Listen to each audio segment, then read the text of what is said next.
지난달 소비자 물가 상승률이 외환 위기 이후 처음으로 6%대를 기록했습니다. 이달부터 전기, 가스 요금이 추가 인상돼 물가 상승 폭이 7에서 8%대에 이를 가능성이 제기되면서 서민들의 한숨이 커지고 있습니다. 윤석열 대통령이 최근 이딴 부실 인사 논란에 대해 다른 정권과 비교해보라며 일축했습니다. 야당은 민심과 동떨어진 황당무계한 궤변이라고 비판했고 여당은 사후 검증을 추진하겠다며 논란 잠재우기에 주력했습니다. 감사원이 세종시 이전 기관 종사자에 대한 주택 특별공급 과정을 감사한 결과 부적격자 116명이 당첨됐고 이 가운데 76명은 실제 계약까지 한 것으로 드러났습니다. 행안부 장관 관인을 복사한 뒤 부처 서류를 위조한 사례도 적발됐습니다. 전남 여수파출소 화살총 습격에 부실 대응한 팀장급 경찰관이 대기 발령 조처됐습니다. 피습 당시 경찰관들은 10분간 책상 밑으로 숨고 112로 신고까지 한 것으로 드러났는데 붙잡힌 범인은 은행을 털려고 연습을 했다고 진술했습니다. 연세대학교 의과대학 학생이 여자 화장실에 몰래 들어가 또래 여학생을 불법 촬영한 혐의로 체포됐습니다. 하지만 퇴학당하더라도 다른 학교에 재입학해서 의료인이 될 수 있는 만큼 이를 막을 강력한 대책이 필요하다는 목소리가 커지고 있습니다. 코로나19 주간 확진자가 전주 대비 20% 넘게 늘면서 15주 만에 증가세로 돌아섰습니다. 현재 우세종보다 전파력과 면역 회피력이 세진 BA.5 변이가 빠르게 확산했기 때문입니다. 허준희 미 프린스턴대 교수가 한국계 수학자로는 처음으로 한국 수학 노벨상인 필즈상의 영예를 안았습니다. 국제수학연맹 최상위 그룹 선정까지 더해서 우리나라는 명실상부한 수학 선진국이 됐습니다. 시청자 여러분 안녕하십니까? 7월 5일 뉴스나이트 시작합니다. 지난달 소비자 물가 상승률이 예상대로 6%대에 진입했습니다. 1998년 외환위기 이후 1006%대 물가 상승률입니다. 전기요금 인상으로 물가 오름폭이 확대되는 여름철엔 7, 8%대 물가도 배제할 수 없다는 전망이 나오고 있습니다. 보도에 오인석 기자입니다. 휘발유 등 공업 제품과 서비스 가격, 농축수산물, 그리고 전기, 가스, 수도 가격까지 모두 오르면서 지난달 소비자 물가는 1년 전보다 6.0%나 급등했습니다. 외환위기 때인 1998년 11월 6.8% 이후 23년 7개월 만에 가장 높은 상승률입니다. 가파른 물가 오름세는 올 1월 3%대에서 3월 4%대, 5월 5%대에 진입한 뒤 다시 한 달 만에 6%를 찍었습니다. 지난달 공업 제품은 9.3% 올랐는데 경유는 50.7%, 휘발유 31.4%, 등유는 72.1% 급등했습니다. 농축수산물도 축산물과 채소류를 중심으로 많이 올랐는데 돼지고기와 수입 쇠고기, 배추, 감자 등의 상승률이 특히 높았습니다. 전기가스료는 11% 올랐는데 지난 4월과 5월의 전기가스 요금 인상이 영향을 미쳤습니다. 보험 서비스료와 생선회, 치킨 가격도 두 자릿수 이상 급등했습니다.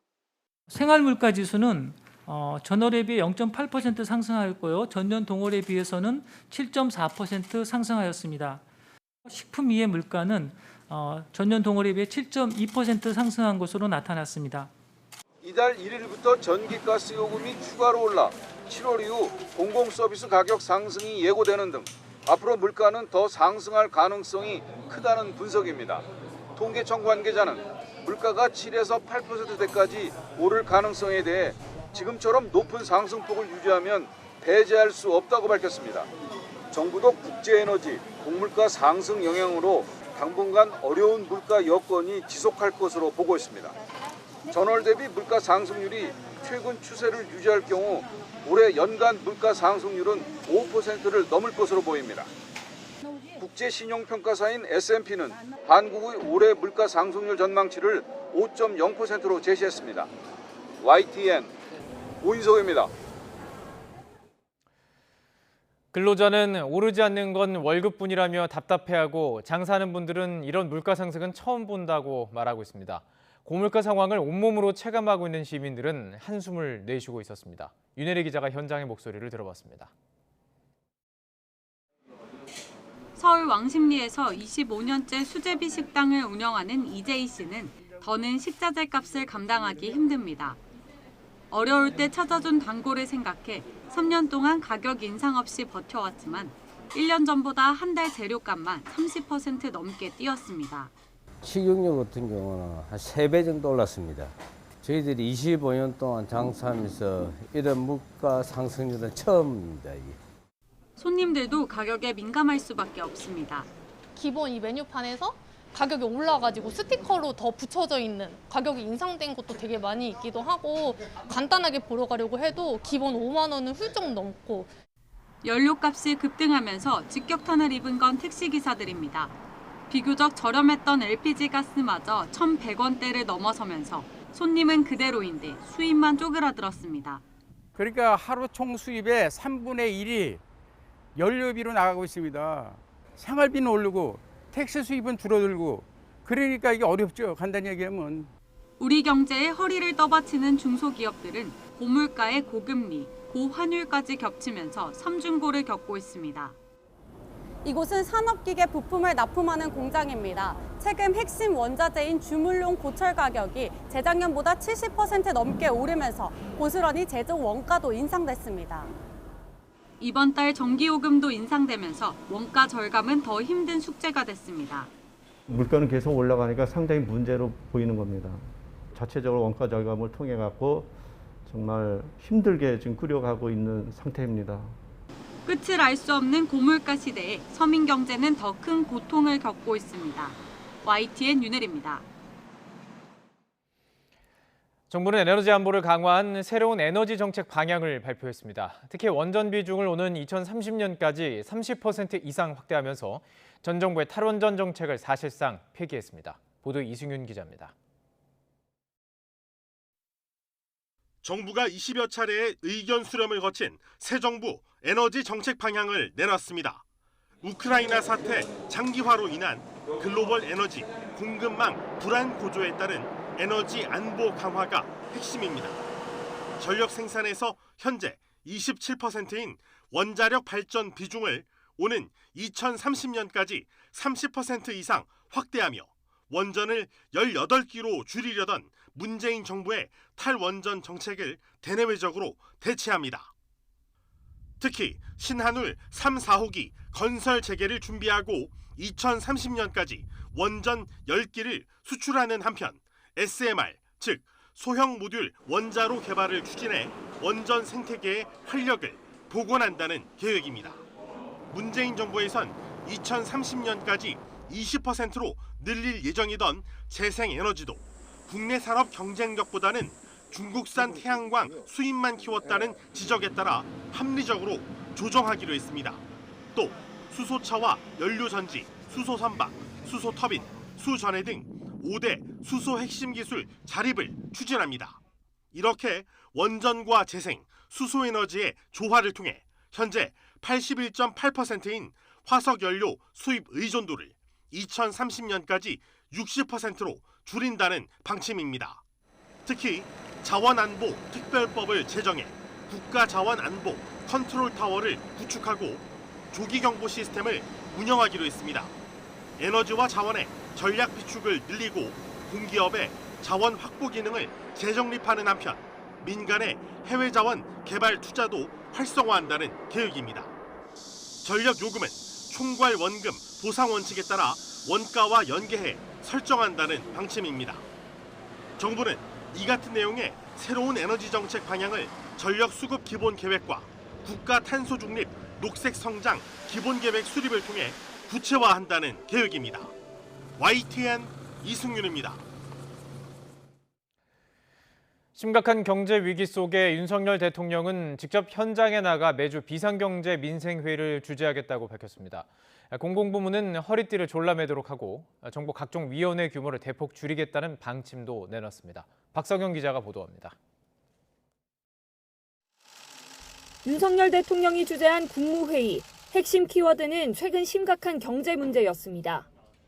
윤 대통령은 무엇보다 앞으로 직접 현장에 나가 국민 어려움을 듣고 매주 회의를 주재하겠다고 밝혔습니다. 앞으로 제가 직접 민생 현안을 챙기겠습니다. 민생 현장에 나가 국민 여러분의 어려움을 듣고 매주 비상경제민생회의를 주재하겠습니다. 민생 어려움을 더는 데에는 공공부문이 솔선할 거라고 강조했습니다. 불필요한 자산을 매각하고 과감한 지출구조 조정, 경영 효율화로 허리띠를 졸라매겠다는 겁니다. 이와 함께 정부 소속 위원회도 전 부처 600여 개 가운데 30에서 50%를 줄이겠다며 구조조정에 속도를 내기로 했습니다. 특히 대통령실이 앞장서서 각각 연평균 33억, 모두 합쳐 683억의 예산을 사용하는 직속위원회 20곳 가운데 최대 70%를 폐지하겠다고 제시했습니다. 역할이나 기능을 조정하는 것은 물론 소속을 바꾸거나 위원 구성이 안 되는 곳은 폐지하고 유사한 성격은 통합 운영할 예정입니다. 다만 현 정부와 불편한 동거 중으로 폐지가 어려운 곳도 있습니다. 균형발전위원회의 경우 전 정권에서 임명된 위원장의 임기가 남아있고 자리를 고수하겠다는 입장입니다.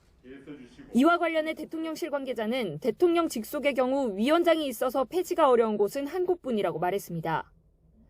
각 부처 위원회에서도 임기가 남아있는 부분에 대해선 감축 방향을 이해해 주리라 생각한다고 했습니다. 윤 대통령이 직접 팔을 걷어붙이고 나선 가운데 내일 열리는 새 정부 첫 고위당정 협의에서 더 구체적인 경제 현안 대응 방안이 논의될 것으로 보입니다. YTN 박서경입니다. 윤석열 대통령이 최근 잇따른 부실 인사 논란에 대해 질문을 받자 다른 정권과 비교해보라며 격앙된 반응을 보였습니다. 윤 대통령의 거센 발언은 박순애 사회부총리의 임명장 수여식에서도 이어졌는데요. 임명장을 건네면서 언론과 야당의 공격을 받느라 고생했다며 한 발 더 나간 겁니다. 조은지 기자입니다. 출근길에 이틀 연속 인사 논란에 대한 질문을 받은 윤석열 대통령. 손가락까지 흔들며 격앙된 표현으로 정면 반박했습니다. 그럼 전 정권에 지명된 장관 중에 이렇게 훌륭한 사람 봤어요? 다른 정권 때하고 한번 비교를 해보세요. 사람들의 가질이나 이런 거. 전문성과 능력을 보라는 건데 비슷한 질문만 2개가 나오자 윤 대통령은 불편한 심기를 드러내며 1분도 안 돼 자리를 떴습니다. 1시간 뒤 음주 전력으로 물의를 빚은 박순애 사회부 총리 겸 교육부 장관에게 임명장을 수여하면서는 들으라는 듯 예정에 없던 기습 발언도 했습니다. 임명이 늦어져가지고 언론에 또 야당의 공격받느라 고생 많이 했습니다. 소식껏 잘하십시오. 새 인사에게 힘을 실겠다는 취지겠지만 만취운전과 갑질 의혹 등 고위공직자에 대한 타당한 문제 제기를 공격이라는 단어로 거칠게 표현해 또 다른 논란을 낳았습니다. 대통령실은 지명 40일 만에 임명장을 주는 자리에서 그동안 마음고생이 있었을 테니 위로하려는 뜻이었다고 이해해달라고 말했습니다. 또 국민 눈높이에 부족할 수 있지만 인사에 대한 지적과 비판을 듣고 여러 가지로 생각하고 있다고 전했습니다.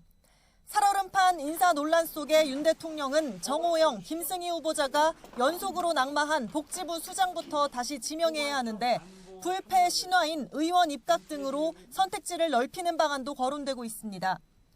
윤 대통령이 지적한 대로 문재인 정부 초기 내각도 병역 비리와 부동산 투기, 논문 표절 등 공약집에 명시한 이른바 5대 배제 원칙을 어긴 인물이 적지 않았습니다. 국민이 윤석열 정부에 기대하는 건 출범 초기부터 천명한 공정과 상식의 복원입니다. 그리고 그 출발점은 인사 문제라는 게 대체적인 시각입니다. YTN 조은지입니다. 네, 앞서 보신 것처럼 윤석열 대통령의 격앙된 반응에 대해 여야는 각각 어떻게 보고 있을까요? 더불어민주당은 민심을 무시하는 황당무계한 변명이라고 강하게 비판했고 국민의힘은 여론을 의식한 듯합니다. 인사청문회 없이 임명된 인사들에 대해서는 국회 차원에서 검증하겠다 이렇게 몸을 낮췄습니다. 정현우 기자의 보도입니다. 더불어민주당은 만취운전 논문 표절 등 의혹에도 박순애 사회부총리 겸 교육부 장관을 인사청문회 없이 임명 강행한 걸 비판하며 대국민 사과를 요구했습니다. 특히 윤석열 대통령이 부실 인사를 묻는 취재진의 전 정권 장관들보다 낫다고 반박한 것은 민심을 무시하는 오만과 독선이라고 질타했습니다. 국민 정서와 동떨어진 황당무계한 궤변을 늘어놨습니다. 책임을 여전히 모른다면 인사 대참사는 멈추지 않을 것입니다. 우상호 비대위원장도 윤 대통령의 자기 모순이라고 꼬집었습니다. 윤석열 대통령도 전 정부 인사인데 자기가 자기 자신을 욕할 수 있나요? 그래서 그분이 문재인 대통령 하에서 검찰총장 하신 고위급 인사 아닌가요? 여당 내부에서도 비판이 나왔습니다. 지난 대선 윤석열 캠프 청년 보좌역을 지낸 박민영 대변인은 민주당이 반복했던 변명이다. 문재인 정부와 다를 게 없다는 비판을 피해갈 수 없다고 지적했습니다. 지도부도 박 부총리와 김승겸 합참의장 임명을 되돌릴 순 없지만 국회 상임위 차원에서 사후 검증을 추진하겠다며 논란을 잠재우는 데 주력했습니다. 국회 상임위가 구성이 되면은 그 상임위에서 인사청문회 수준의 인사검증 작업을 하도록 그렇게 해서 검증하는 그런 시간을 갖도록 그렇게 하겠습니다. 하지만 박 부총리 국회 출석을 놓고 민주당은 동의할 수 없다며 국민의힘은 국회 책임 방기라며 맞섰는 데다 김진표 의장은 선출됐지만 법사위원장과 사법개혁 특위를 놓고 여야 대치는 여전합니다. 대통령실을 관장하는 운영위원회와 서해 공무원 피격 사건을 다루는 국방위원회, 경찰개혁 이슈를 맡는 행정안전위원회를 누가 맡을지 쟁점도 쌓여 있습니다. 윤석열 대통령의 인사를 둘러싼 공방에 원구성을 놓고 여야 이해관계까지 날카롭게 대립하면서 완전한 국회 정상화까지는 갈 길이 멀어 보입니다. YTN 정현우입니다. 박순애 사회부총리 겸 교육부 장관은 자신의 음주운전 논란과 관련해 많은 분의 기대에 부합하지 못한 점을 잘 안다며 선고 유예 선처와 관련해서는 재판 전에 음주운전 특사가 있었던 것이 영향을 미치지 않았나 생각한다고 말했습니다. 박 부총리는 오늘 취임식을 마친 뒤 기자실을 방문한 자리에서 20년 전 저지른 잘못을 반성하고 있고 음주운전 재판 당시 변호사를 고용하지도 않았다며 이같이 밝혔습니다. 송옥렬 공정거래위원장 후보자는 공정위가 시장에서 신뢰받을 수 있도록 경쟁 규칙을 명확하게 제시하고 법 집행 과정에서 객관성과 투명성이 보장되는 절차를 만들겠다고 밝혔습니다. 송 후보자는 오늘 기자간담회를 열고 공정위가 시장 반칙에 엄정하게 대응하는 동시에 경쟁을 제한하는 규제는 과감히 혁신해야 한다며 이런 일을 잘하기 위해서 가장 중요한 건 시장 신뢰라고 강조했습니다. 또 최근 불거진 제자 성희롱 논란에 대해선 문제가 된 발언 등 대부분이 사실이라며 당시 학생들에게 진심으로 사과했고 이 부분이 문제가 돼 낙마해도 담담하게 받아들이자고 생각하고 있다고 덧붙였습니다. 이상민 행정안전부 장관이 차기 경찰청장 후보자로 윤익은 경찰청 차장을 제청했습니다.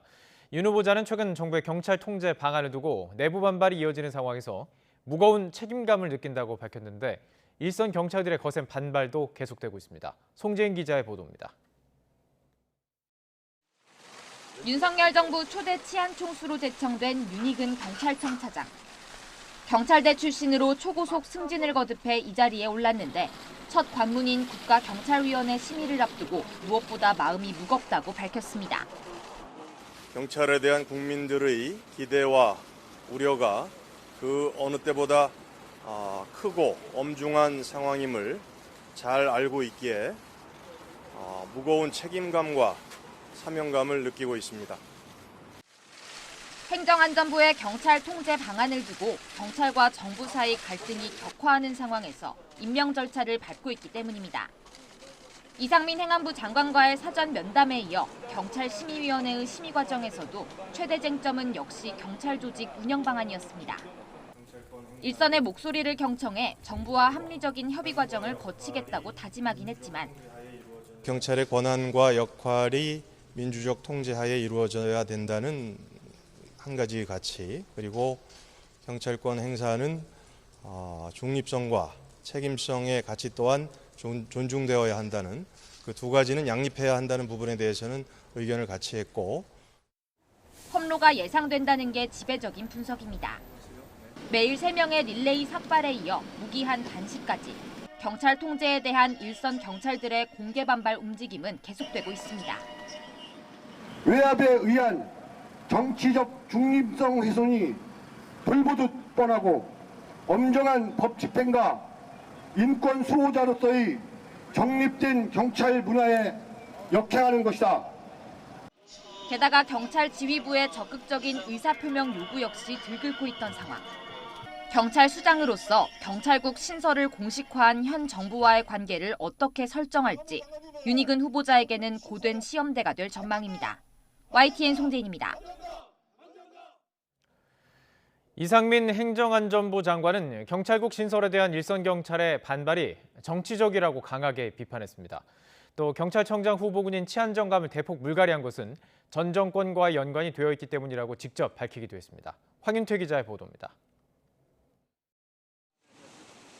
이상민 행안부 장관이 국가경찰위원회를 찾았습니다. 윤희근 경찰청장 후보자 제청에 대한 동의를 구하기 위해서입니다. 기자들과 만나 경찰국 신설에 대한 일선 경찰의 반발을 정치적 행위라고 규정했습니다. 직협에 이런 일부 야당의 주장에 편승하는 듯한 그런 정치적인 행위를 말하는 겁니다. 지금 단체 행동 같은 것도 하고 있고 그런 것들이 좀 정치적이지 않나 그렇게 생각을 하는 겁니다. 반발하는 일선 경찰과 야당을 동일시하는 일종의 작심 발언으로 보입니다. 이상민 장관은 이례적으로 경찰청장 후보자 제청 브리핑을 열었습니다. 지난 5월 경찰청장 후보군인 치안정감 7명 가운데 5명을 대폭 물갈이한 이유를 묻는 기자 질문에 기존 치안정감들에 대한 불신이 컸다는 식으로 답했습니다. 전 정권과의 연관 때문이라는 겁니다. 지난 정권에서 임명되었던 치안정감들의 경우에 제가 쭉 세평을 듣다 보니까 정치 권력하고 상당히 이제 연관돼 있다는 세평을 많이 들었습니다. 경찰국 신설과 경찰청장 임명에 대한 기존 소신을 굽히지 않은 이상민 장관은 일선 현장을 돌며 계속해서 설득하겠다고 밝혔습니다. 하지만 지난번 첫 현장 방문에 이어 경찰 내부에선 앞뒤가 바뀐 행보라는 비판이 나옵니다. 게다가 일선 경찰 반발을 정치적이라고 규정한 이 장관의 발언이 알려지면서 반발이 거세지는 모양새입니다. 오히려 지금 행안부 장관님 행보는 정치적인 거예요. 정말 순수하게 우리 의사를 표현한 것뿐입니다. 이게 어떻게 정치적인 거예요? 우리 지금 우리 생계가 달려있고 우리 생활이 달려있고 우리 목숨이 달려있는 건데. 일선 경찰의 반발을 야당에 편승한 정치적 행위로 규정하고 전 정권 관련 경찰 인사 물갈이를 강조한 이상민 행안부 장관 발언. 윤희근 경찰청장 후보자에 대한 국회 인사청문회 과정에서도 큰 논란이 될 것으로 보입니다. YTN 황윤태입니다. 이틀 뒤 7월 7일 국민의힘 윤리위원회가 이준석 대표의 징계 심의를 예고한 날입니다. 이준석 대표가 침묵을 깨고 대대적인 반격에 나섰습니다. 이 갈등을 빚어온 윤핵관들은 물론 대통령실을 향해서도 날선 비판을 쏟아냈습니다. 이경국 기자입니다. 윤리위 회의가 임박한 가운데 침묵을 이어오던 이준석 대표가 다시 윤핵관을 향한 포문을 열었습니다. 언론 인터뷰를 통해 칼을 빼들고 달려오는 사람과 무슨 타협을 하겠느냐고 비판했고 징계 절차에 나선 윤리위에 영향을 미쳤을 가능성까지 지적했습니다. 윤핵관이라고 하는 세력 쪽에서 들어오는 게 명백하지 않습니까? 연관관계는 제가 전혀 파악하지 못했습니다만은 이런 거죠. 까마귀가 날았는데 배가 떨어졌어요. 비판의 화살은 대통령실을 향하기도 했습니다. 인사 문제는 물론 정책에 대한 정보 공유도 없었던 만큼 윤석열 대통령 지지율 하락의 책임을 자신에게 돌리는 건 코미디라는 겁니다. 검증 자료 받은 적 없다고 인터뷰하셨는데 그 관련해서 혹시 추가로 얘기하실 거 있나요? 이준석 대표가 대대적인 여론전에 나선 거 아니냐는 분석 속에 친윤계의 반격도 이어졌습니다. 이 대표를 비판하며 당 지도부 회의까지 거부한 배현진 최고위원은 송구하다는 말이면 해결됐을 일이라고 꼬집었습니다. 권성동 원내대표가 거듭 중재에 나섰지만 초심으로 돌아가서 오로지 국민과 당원만 바라보고 발언하고 또 행동하는 것이 좋지 않겠냐. 윤리위가 다가오며 당 내부의 이견과 혼란은 나날이 커지고 있습니다. 추측이나 썰로 전당대회에 선출된 당대표에 대해서 징계를 내린다면 그거는 굉장히 무책임한 일입니다. 법적 판단을 하는 데가 아니라 윤리적 부분에서 판단을 하는 것이기 때문에 이준석 대표는 안 좋은 선례가 될 수 있다며 윤리위를 압박하면서도 내부적으로는 대응 방안을 고심하는 것으로 전해졌습니다. 윤리위의 결정에 이준석 대표의 정치적 운명은 물론 국민의힘의 내홍도 결정적 분수령을 맡게 되는 것만은 분명해 보입니다. YTN 이경국입니다. 더불어민주당은 전당대회 규칙을 둘러싼 내부 갈등이 폭발해서 전당대회 준비위원장이 비대위 결정에 반발하며 사퇴 의사를 밝혔습니다. 친 이재명계 의원들과 당권 주자들도 잇따라 비대위를 비판하자 우상호 위원장은 추가 논의를 해보겠다면서 일단 여지를 남겼습니다. 박기환 기자가 보도합니다. 더불어민주당 비상대책위원회가 전당대회 준비위원회 결정을 뒤바꾼 전당대회 규칙은 두 가지입니다. 경선 후보 컷오프 과정에 여론조사 대신 중앙위원 투표 100%를 현행대로 반영하고 최고위원을 선출할 때는 두 표가 안 돼 한 표를 권역별 후보에 투표하는 권역별 투표제를 도입하기로 한 겁니다. 비대위가 이같이 결정하자 안규백 전당대회 준비위원장은 사퇴 의사를 밝혔습니다. 전주에서 논의되는 그 룰과 관련해서 여러 가지 토의를 했지요. 토의는 했는데 이렇게 일대 변화가 말하는 그런 내용은 아니었습니다. 비대위에서 정반대로 엎어지면은 제가 리더십을 확보하기가 어려운 게 아니겠습니까? 우상호 비대위원장은 충분히 의견을 교환했다며 당 지도부의 수도권 쏠림을 막기 위한 것이라고 해명했습니다. 일종의 고육지책이라는 겁니다. 전국적인 여론을 청취해야 할 지도부에 호남, 충청, 영남 출신의 의원들이 진입하지 못한다면 상당히 심각하지 않느냐 하는 그런 우려들이 있어서 그러한 제도들을 도입하게 된 것입니다. 전당대회 규칙을 둘러싼 갈등은 당내 전반으로 번졌습니다. 당권 주자인 강병원 의원은 비대위 결정을 두둔했지만 박용진 의원은 작은 변화마저 받아들이지 않고 있다고 비판했고 친 이재명계 의원들은 전당원 투표까지 요청했습니다. 매우 실망스러웠습니다. 혁신과 쇄신은 찾아볼 수 없었고 오히려 당원들의 투표권을 제한함으로써 민주주의의 원칙마저 훼손하는 결정을 내렸기 때문입니다. 여기에 출마 자격이 없다는 비대위 판단을 받은 박지원 전 비대위원장은 후보 등록을 강행하기로 하며 민주당은 종일 시끄러웠습니다. 전당대회 규칙을 어떻게 정할지를 두고 민주당 내 파열음이 커지고 있는 가운데 당권 도전이 예상되는 이재명 의원이 언제쯤 출마 여부를 공식화할지도 관심입니다. YTN 박견입니다. 행정중심 복합도시 예정지역에 입주하는 기관과 기업을 대상으로 한 주택 특별공급 과정에서 부적격자 116명이 당첨됐고 이 가운데 76명은 실제 주택공급 계약까지 한 것으로 드러났습니다. 감사원이 지난 2010년 10월부터 행복도시 이전기관 종사자에게 특별공급한 주택 25,800여 호에 대해 감사한 결과입니다. 감사원이 공개한 내용을 보면 세종 이전기관 특별공급 아파트 입주자 모집을 공고한 날에 대상 기관에 소속되지 않았는데도 특별공급을 받은 사례가 24건 적발됐습니다. 감사원은 문화체육부, 고용노동부, 공정위 등 12개 기관의 확인서 발급 담당자가 당첨자의 대상 자격 여부를 제대로 확인하지 않았다고 지적했습니다. 특히 금산군에서 행안부로 파견된 직원 A씨는 대상자가 아닌데도 특별공급에 당첨되자 확인서에 원소속 기관을 기재하는 칸에 행안부를 기재한 뒤 행안부 장관의 관인을 복사해 붙여 서류를 위조한 것으로 드러났습니다. 이스타항공이 면허를 바꾸는 과정에서 자본 잠식을 숨겼다며 국토교통부가 특별조사에 나서기로 했습니다. 국토부는 조사 결과에 따라 면허를 취소할 수도 있다 이렇게 밝혔는데 이스타항공 측은 조속히 오해를 풀겠다는 입장입니다. 최기성 기자입니다. 국토부가 허위라고 지목한 건 지난해 12월 이스타항공이 국제항공 운송사업 변경 면허를 신청하면서 제출한 회계 자료입니다. 이스타항공은 당시 자본 총계가 2,361억 원이라 자본 잠식 상태가 아니라는 자료를 냈습니다. 하지만 지난 5월 금융감독원 전자공시 시스템에 올라온 2021년 감사보고서를 보면 자본 총계가 마이너스 402억 원으로 완전 자본 잠식 상태입니다. 항공사업법 제8조에는 항공운송사업 면허를 받기 위해선 해당 사업을 수행할 수 있는 재무 능력을 갖춰야 한다는 조건이 있는데 변경 면허를 신청할 때도 해당합니다. 제28조를 보면 거짓이나 부정한 방법으로 면허를 받거나 등록한 경우 면허가 취소될 수 있다고 적혀 있습니다. 거기에 해당하는지를 조사하는 겁니다. 28조 1항의 사안에 해당이 되는지도 조사를 하는 겁니다. 거기에 해당되시는지 여부에 대해서를 하려는 겁니다. 이스타항공은 2020년 6월부터 유지 비용을 내지 못해 회계 시스템이 폐쇄됐기 때문에 당시 최신 자료인 2020년 5월 입력 데이터를 제출할 수밖에 없었다고 말합니다. 지난 2월 회계 시스템을 복구해 감사를 진행하는 과정에서 항공기 대여비 등 예상할 수 없었던 결손금이 발생해 기존 수치와 차이가 생겼다는 겁니다. 사정상 회계 시스템이 폐쇄되고 정상적인 회계 결산이 진행될 수 없었습니다.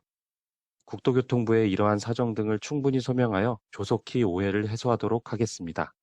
이스타항공은 지난 2020년 3월 경영난을 겪으면서 모든 노선을 운항 중단했다가 최근 상업비행 허가증이라고 할 수 있는 항공운항증명 승인을 앞두고 있었습니다. 하지만 이번 특별조사로 승인이 미뤄지면서 운항 재개 시점 역시 불투명해졌습니다. YTN 최기성입니다. 아파트 단지 내부 도로에서 유치원 통학버스에 3살 아이가 치여 숨지는 안타까운 사고가 발생했습니다. 경찰은 버스 운전기사 시야에 아이가 들어오지 않았을 가능성을 열어두고 수사하고 있습니다. 차상은 기자입니다.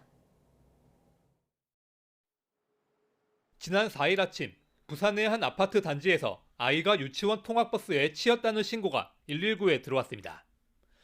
구조대원들이 급히 출동해 버스에 치인 3살 A양을 병원으로 옮겼지만 안타깝게도 숨졌습니다. 사고는 아파트 단지 내부 도로에서 발생했습니다. 유치원 통학버스가 평소와 다름없이 아이들을 태우고 출발했지만 버스 앞에 있던 A양을 미처 발견하지 못한 거로 보입니다. 당시 A양은 보호자와 함께 나와 있다가 손길에서 잠시 벗어난 것으로 파악됐습니다. 경찰은 버스 운전기사 60대 B씨를 교통사고 처리 특례법상 치사 혐의로 입건해 조사하고 있습니다. 운전자 시야에서 그 애가 보일지 안 보일지 그 부분은 저희가 이제 따로 분석 의뢰를 좀 해봐야 될 부분이 있습니다. 전문가들은 아파트 단지 내부 도로는 보행자가 우선이라는 점을 운전자들이 명심해야 한다고 강조합니다. 시각적으로 그 조경이나 이런 것들 때문에 애들이 나오는 게 잘 안 보이는 곳들이 굉장히 많습니다. 그래서 교차로나 이런 것은 항상 서행하시고 정지했다 가시는 그런 안전운전이 좀 필요할 것 같습니다. 특히 일반 도로와 달리 아이들이 사고에 노출될 가능성이 큰 만큼 운전자와 보호자 모두의 주의가 필요합니다. YTN 차상입니다. 수심 2m 농수로에 빠진 5살 아동이 경찰에 의해 무사히 구조됐습니다. 경찰에 따르면 어제 저녁 7시쯤 전북 전주시 용정동에서 5살 남자아이가 사라졌다는 부모의 신고가 접수됐습니다. 신고를 받고 출동한 경찰은 약 3시간 만에 수심 2m짜리 주변 농수로에서 머리만 겨우 내밀고 있는 남자아이를 구조했습니다. 경찰은 농수로에서 오리떼가 우는 소리를 듣고 다가갔다가 부유물에 의지해 수면에 떠 있는 아이를 발견했습니다.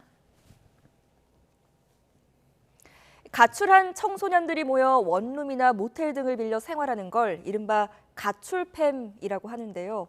범죄의 온상이기 십상입니다. 경찰이 가출팸을 범죄에 이용한 일당을 붙잡았는데 10대 청소년과 장애인을 끌어들인 뒤에 이용 가치가 없어지면 버리거나 폭행을 일삼은 것으로 밝혀졌습니다. 보도에 오태인 기자입니다. 야심한 시각, 한 남성이 겁에 질린 듯 고개를 숙이고 비틀거리며 도로를 내달립니다. 야산에서 집단 폭행을 당한 뒤 달아나는 겁니다. 폭행을 당한 남성은 지적 장애가 있는 20대. 21살 A씨 일당은 SNS에 돈을 벌 수 있고 숙식도 제공한다며 이 남자와 10대 청소년 1명을 유인해 이른바 가출팸을 만들었습니다. 부산과 강원, 경북 등 전국 모텔을 돌며 함께 생활했습니다. 장애인과 청소년 명의로 은행 계좌와 휴대전화를 개통해 허위 게임 아이템 등을 판다고 속인 뒤 돈만 받아 가로챘습니다. 이런 방법으로 지난해 12월부터 3개월 동안 당한 피해자가 100여 명, 피해 금액은 1,900만 원에 이릅니다. 그렇게 신고해봤자 어차피 달라질 거 없다고, 네가 뭐 나한테 뭐 신고를 하든 말든 어차피 내 할 거 아니고 나 이렇게 살 거다, 뭐 이런 식으로 저를 약간 조롱하듯이 계속 말을 하더라고요. A씨 일당 3명은 청소년과 장애인에게 피해금을 찾아오게 하는 등 범행에 가담시키면서도 이들 앞에서는 가명을 사용해 신분을 감췄습니다. 경찰 조사 결과 A씨 등은 장애가 있는 남성의 휴대전화와 계좌번호가 활용 가치가 없어지자 모텔에 버리고 달아났습니다. 장애인 남성이 이들의 범죄 사실을 SNS에 올리자 차에 태워 끌고 가 인적이 없는 곳에서 폭행한 겁니다. 가출 청소년이나 가출인들이 이제 숙식을 제공받을 수 있는 곳을 많이 찾기 때문에 그걸 미끼로 해서 사람들을 유인을 하고 가출인 유인을 하고 계좌나 휴대폰을 명의로 만들어 가지고 사기 범행에 경찰은 A씨 등을 구속하고 A씨 일당에 속아 범죄에 가담한 다른 장애인이 더 있을 것으로 보고 나머지 범죄를 수사하고 있습니다. YTN 오태인입니다. 전남 여수파출소 화살총 습격 사건에 부실하게 대응한 소속 팀장급 경찰관이 대기 발령 조처됐습니다. 전남 여수경찰서는 오늘 봉산파출소 A팀장을 본서 경무과로 대기 발령했다고 밝혔습니다. A팀장과 파출소 소속 경찰관들은 지난달 30일 새벽 복면을 한 20대가 파출소에 화살총을 쏘고 달아나는 상황에서 현장 대응을 부실하게 했다는 비판을 받고 있습니다. 당시 경찰관들은 총소리에 놀라 10분가량 책상 밑으로 숨고 112로 신고한 것으로 드러났습니다. 범행 12시간 만에 붙잡힌 20대 B씨는 경찰 조사에서 외국에 나가 살기 위해 돈이 필요했다며 은행을 털려고 파출소를 대상으로 시험 삼아 연습을 했다고 진술했습니다. 네, 그제였죠. 강원도 철원 민통선 이북 지역에서 지뢰 폭발로 굴착기 운전자가 숨지는 사고가 발생했는데요. 과거에도 지뢰 폭발 사고가 난 곳이지만 제대로 된 안전 조치도 없이 작업이 이루어졌기 때문에 사고가 반복된 거 아니냐는 주장이 나옵니다. 홍성욱 기자입니다. 산산조각이나 형체를 알아볼 수 없게 부서진 굴착기. 대전차 지뢰로 추정되는 폭발물이 터지면서 수해복구 작업을 하던 무게 30톤 대형 굴착기가 완전히 파손됐습니다. 굴착기 운전자가 숨졌고 가장 큰 잔해는 사고 지점에서 100m 넘는 곳까지 날아갔습니다. 유족은 사고 전 지뢰 탐색 작업이 제대로 이뤄졌는지 의문을 제기하고 있습니다. 정확하게 확인이 된 상황에서 들어간 건지 이제 그런 게 제일. 사고 현장은 지방하천 재해복구 공사가 이뤄지던 곳. 담당 자치단체인 철원군은 사업 전 육군 3사단에 지뢰 탐색을 의뢰했습니다. 지난달 7일부터 일주일간 군 공병대대가 탐색 작업을 벌였고 안전하다는 판단 아래 공사가 시작됐습니다. 탐색 작업이 당연히 이루어졌고요. 탐색 작업 안 하고는 저희가 못하죠. 지뢰를 탐색했으니까 가서 작업을 하게 된 거죠. 하지만 공병대대의 지뢰 탐색으로는 땅속 깊숙이 묻힌 지뢰를 찾아내지 못했습니다. 지면 위에 드러나거나 지표면에서 30cm 이내에 묻힌 대인 지뢰 탐색에 그친 수준인 것으로 전해졌습니다. 더욱이 사고 지점은 지난 1998년에도 대전차 지뢰가 폭발해 한 명이 숨진 사고가 발생했던 곳. 전문가들은 부실한 대전차 지뢰 탐지로 접경 지역 공사 현장 인명피해가 반복되고 있다고 지적합니다. 이번에 사고 난 거는 땅속에 깊이 묻혀있는 대전차 지뢰가 폭발했기 때문에 공병부대가 탐색한 거는 아무 의미가 없는 겁니다. 그래서 땅속에 묻혀있는 거는 육안으로 발견할 수가 없으니까요. 잊을만 하면 발생하는 접경 지역 지뢰 폭발 사고. 자치단체와 군 당국의 안일한 대처가 피해를 키운 것 아니냐는 비판이 나오고 있습니다. YTN 홍석우입니다.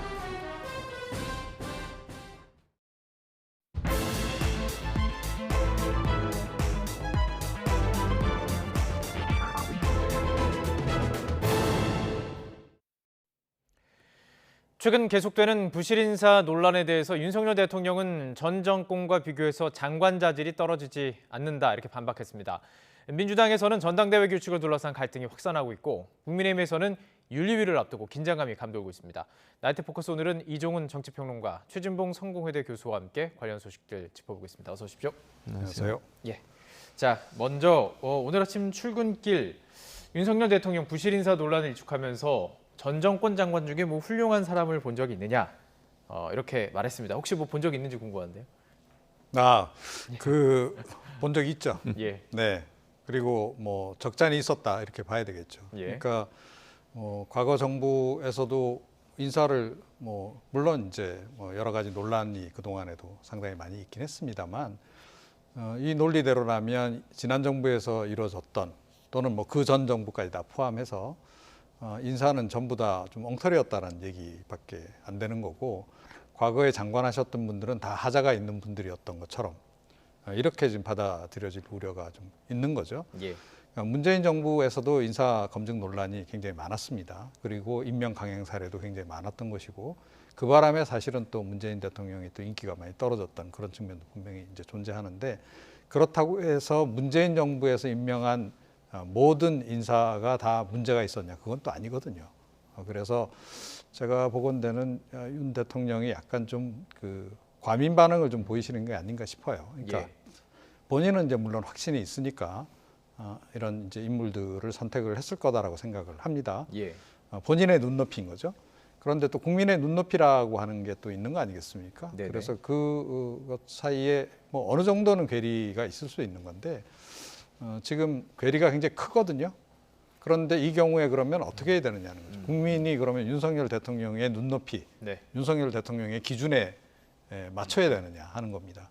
그건 그렇지 않다는 거고, 역시 대통령이 국민 눈높이 또는 기준에 맞추도록 노력을 해야 하는 사안이다라고 좀 봅니다. 그래서 최근에 지지율 하락과 관련해서도 가장 결정적인 변수가 지금 인사 문제인 거 아닙니까? 그렇게 또 국민들이 지금 응답을 하고 있다라고 한다면 이 부분을 다시 한번 재검토해 보시고, 그리고 내 관점이 좀 잘못된 게 아닌가 하는 부분도 다시 한번 재고를 하실 필요가 있지 않을까 이렇게 생각합니다. 제가 첫 질문은 너무 뭐라 그래야 될까요? 진짜 봤냐고 여쭤봐가지고 좀 당황하셨던 것도 같은데, 사실 훌륭한 사람이라는 질문이 주관적인 평가일 수 있잖아요. 맞아요. 그러니까 개인적으로는 평가가 지금 이렇게 해주셨고, 어떤 사람은 이렇게 생각할 수도 있고 저렇게 생각할 수도 있는 부분인데, 이렇게 질문을 던졌던 것에 대해서 조금 감정적으로 나온 것 같다라고 얘기해 주셨는데 어떻게 들으셨습니까? 그러니까 저도 비슷한 생각이에요. 윤석열 대통령이 저렇게 말씀하시는 것은 저는 맞지 않다고 봐요. 그리고 본인도 사실은 전 정부에서 임명된 검찰총장이에요. 그럼 본인도 이 명단 안에 포함된 분이잖아요. 그럼 뭐 자기 얼굴에 침 뱉기가 되는 거죠, 결국은. 그렇게 말씀하시면 저는 타당하지 않다고 생각해요. 예를 들면, 그리고 기자들이 저렇게 질문을 할 때는 윤석열 정부 초대 내각에 임명되는 분들 중에 뭐 그중에 모든 사람이 다 뭐 문제가 있다고 볼 수는 없지만 많은 부분 논란이 되는 인사들이 많이 있었잖아요. 그 뭐 인사청문 보고 채택도 안 돼서 임명된 사람이 거의 8명, 낭만 분까지 합치면 지금까지 그렇습니다. 초대 내각에서. 이건 전 정권에 없었던 숫자예요. 그런 점이라고 하면 겸허하게 이 기자들의 질문에 대해서 정말 성심성의껏 답변하신 게 맞다고 생각해요. 근데 본인 생각하실 때 훌륭한 사람이 다 훌륭하다 이렇게 얘기해버리면, 그럼 지금까지 국민들의 눈높이에 맞지 않는 그런 인사들, 근데 보건복지부 장관 2분 지금 다 낙마했지 않습니까? 전 정우영 후보자부터. 그렇죠. 교육부 장관 처음 지명했던 분도 낙마했죠. 그리고 지금 오늘 이제 임명되신 분, 교육부 장관 같은 경우도 사실은 음주운전 전력이 있으시죠. 그리고 본인이 논문 관련돼서도 하나의 어떤 보고서 가지고 여러 건 이제 실적을 부풀려서 했다라고 얘기할 수 있을 정도로 하나를 가지고 여러 군데 이용을 하셨다는 의혹이 있는 상황이고요. 그리고 이제 갑질 논란도 있어요. 조교들이나 이런 분들에 대해서 그런 논란이 있었는데, 이렇게 훌륭하다 이렇게 얘기해버리면 그럼 국민들이 보는 관점에서 봐서 그 기준에 맞지 않아 장관으로서 소득성이나 이런 문제점이 있다고 지적이 되는 부분이 있음에도 불구하고 이렇게 훌륭한 사람 봤냐? 이래버리면 국민들의 눈높이와는 괴리가 생기는 거죠. 저는 이제 좀 안타까운 것은 대통령이 이런 관점으로 계속 가시게 되면요, 지지율이 더 떨어질 수도 있다는 위험성이 있다고 저는 봐요. 국민들이 문제라고 지적하는 부분을 받아들일 마음도 저는 있어야 한다고 보거든요. 마이웨이를 가는 것이 대통령으로서 잘하는 일은 저는 아니라고 봐요.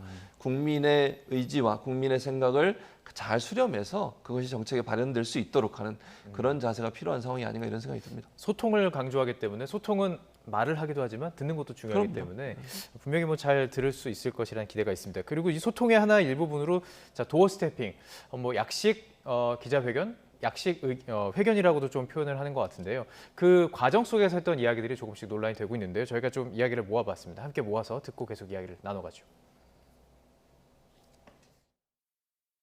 과거에 민변 출신들이 아주 도배를 하지 않았습니까? 과거 일부터 수사가 이루어지고, 그리고 또 좀 지나고 나면 현 정부 일도 또 수사가 이루어지고 하는 것이지, 민주당 정부 때는 안 했습니까?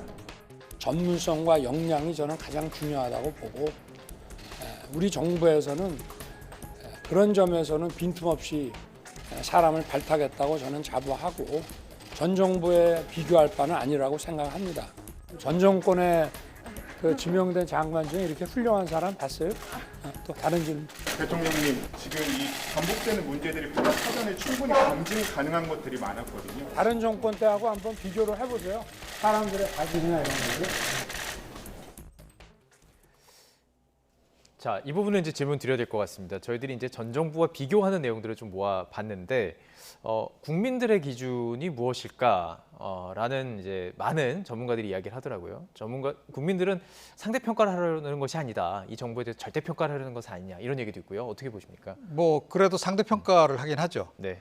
그리고 또 때에 따라서는 지난 정부와 비교해서 대통령이 이런 발언을 할 수도 있다라고 생각해요. 그런데 이거는 굉장히 예외적으로 사용해야 되는 그 약이다는 거예요. 약이다. 예. 그런데 이거를 너무 남발하게 되면 뭐 약물도 너무 남발하게 되면 약효가 떨어지잖아요. 약효가 떨어진다. 예. 그래서 이게 너무 지금 잦습니다. 지난 정권하고 비교하는 발언이. 그래서 제가 보건대는 이 부분도 그 생각만큼 그 지금 약효를 발휘를 못 하고 있는 거죠. 국민들이 별로 이걸 인정을 안 하는 거예요. 내심. 그러니까 그런데다가 또 이제 조금 전에 이제 절대평가 얘기도 있으셨는데 저는 절대평가라기보다는 오히려 상대평가가 아닌가 싶은데 지난 정권보다는 더 나아야 된다라는 생각을 당연히 갖지 않습니까? 기준이 필요하니까. 그렇죠. 그러니까 지난 정부 뭐 여러 가지 정책적인 실패도 많았고 또 인사 논란도 굉장히 많았고 했어요. 그렇다면 윤석열 정부는 좀 다르겠지 하는 기대감 때문에 사실은 윤석열 대통령을 만들어준 거잖아요. 그죠? 자, 그런데 뭐 지난 정권하고 결과적으로 볼 때 뭐 차이가 별로 없거나 아니면 보기에 따라서는 지금 더 나빠 보인단 말이에요. 조금 전에 이제 최 교수님도 말씀하셨다시피 이 첫 개각에서 이렇게까지 그 임명 강행한 사례가 과거에 없습니다. 인사청문 경과보고서가 채택이 안 됐음에도 불구하고 그거는 뭔가 뭐 물론 이제 야당이 발목 잡아서 그랬다 이렇게 또 얘기도 할 수 있는데 그렇게 보더라도 마찬가지죠. 과거에는 안 그랬나요? 과거에도 마찬가지. 야당은 뭐 발목 잡기 어느 정도는 하는 겁니다. 이제 그럼에도 불구하고 과거 이 전례에 비해서 이게 경우의 수가 좀 더 많다라고 한다면 그럼 이게 뭘까라고 최소한 진단을 해봐야 된다. 그리고 지금 이야기 나온 김에 그 윤석열 대통령의 그 인식과 관련해서 제가 좀 꼭 지적을 해드리고 싶은 부분은 뭐냐면 약간 엘리트주의 좀 사고를 가지고 계신 것 같아요. 그렇게 보인다. 그래서 뭐 명문고, 명문대 출신이면 훌륭한 사람 뭐 이렇게 지금 생각하시는 것 같은데 명문고, 명문대 출신이라고 해서 반드시 일을 잘하는 건 아니다. 물론 그런 분들 중에서 뭐 사회 나와서 사회 활동에서 충분히 자기 성과를 내고 그런 분들도 있지만 아닌 분들도 굉장히 많고 또 설령 명문고, 명문대 출신이 아니라 하더라도 자기 분야에서 지금 뭐 굉장히 그 능력을 발휘하고 있는 분들도 많은 겁니다. 그래서 그 학창 시절에 그런 그 가졌던 그런 사고 방식을 벗어 던져야 되는 거죠. 그래서 이제 좀 더 광범위하게 인재를 이제 어찌됐건 충원하도록 그렇게 이제 노력할 필요가 있는 거고 국민들이 원하는 것도 그런 부분 아니겠습니까? 그리고 특히 도덕적 부분 관련해서는 역시 지난 정부 때 워낙 논란이 많았었기 때문에 이번 정부에서는 그래도 뭐 검찰 출신 대통령이고 하니까 검증도 더 철저히 해서 그런 또 하자가 있는 인물은 좀 덜 선택하겠지 했는데 본인이 어떻게 느끼시는지 모르겠는데 국민들이 지금 보기에는 뭐 별반 차이가 없다. 이런 느낌을 좀 갖고 있다라는 거예요. 그렇다고 그러면 국민들이 인식이 과연 잘못된 거냐 하는 거죠. 저는 그렇지 않다고 생각합니다. 국민 아닌 뭐 일반 국민들 아닌 전문가들조차도 지금 그런 문제점을 지적을 하고 있다라고 한다면 그런 의견은 조금 겸허하게 수렴을 하실 필요가 있지 않을까 이렇게 생각합니다. 자, 오늘 그러면 이 얘기도 좀 물론 이 도어 스태핑 과정은 아니었습니다만 박순애 장관 취임 직후 기자간담회에서 박순애 장관한테 이렇게 얘기를 한 거죠. 뭐 고생 많았다. 근데 지금 인사청문회를 거치지 않았잖아요. 그러니까 국민 검증이라는 과정을 거치지 않은 장관을 임명하면서 고생 많았다. 그리고 이렇게 얘기하는 것이 옳지 않다라고 보는 시각도 있고요. 왜 그렇게 얘기했는지 또 설명하는 부분도 있습니다. 저는 이제 다른 것보다 공격받느라고 그 말이 공격받느라고 고생 많았다는 거거든요. 그러니까 공격이라는 표현은 뭡니까? 뭔가 문제가 없는데 뭐 그냥 발목 잡기로 공격을 했다 이렇게 들리는 거잖아요. 그게 저는 잘못됐다고 생각해요. 그럼 지금 박순애 장관 임명하시면서 저런 말씀을 하셨는데 실제 언론에 보도된 내용을 보면 이건 도덕적 기준으로 봐서 국민들의 눈높이에 맞지 않아요. 저는 개인적으로 그렇게 생각합니다. 왜냐하면 아까 말씀드렸잖아요. 논문 같은 경우 교육부 장관이에요. 다른 부처 장관도 아니고. 그럼 논문이나 논문 윤리나 이런 부분들은 저는 잘 지켜야 된다고 생각합니다. 그런 분이 해야 아니 본인이 교육부의 업무를 하게 되면 대학도 관리 활동을 하게 되는데 그 대학에서 일하는 많은 교수들한테 과연 그러면 본인처럼 했던 것에 대해 지적할 수 있겠어요?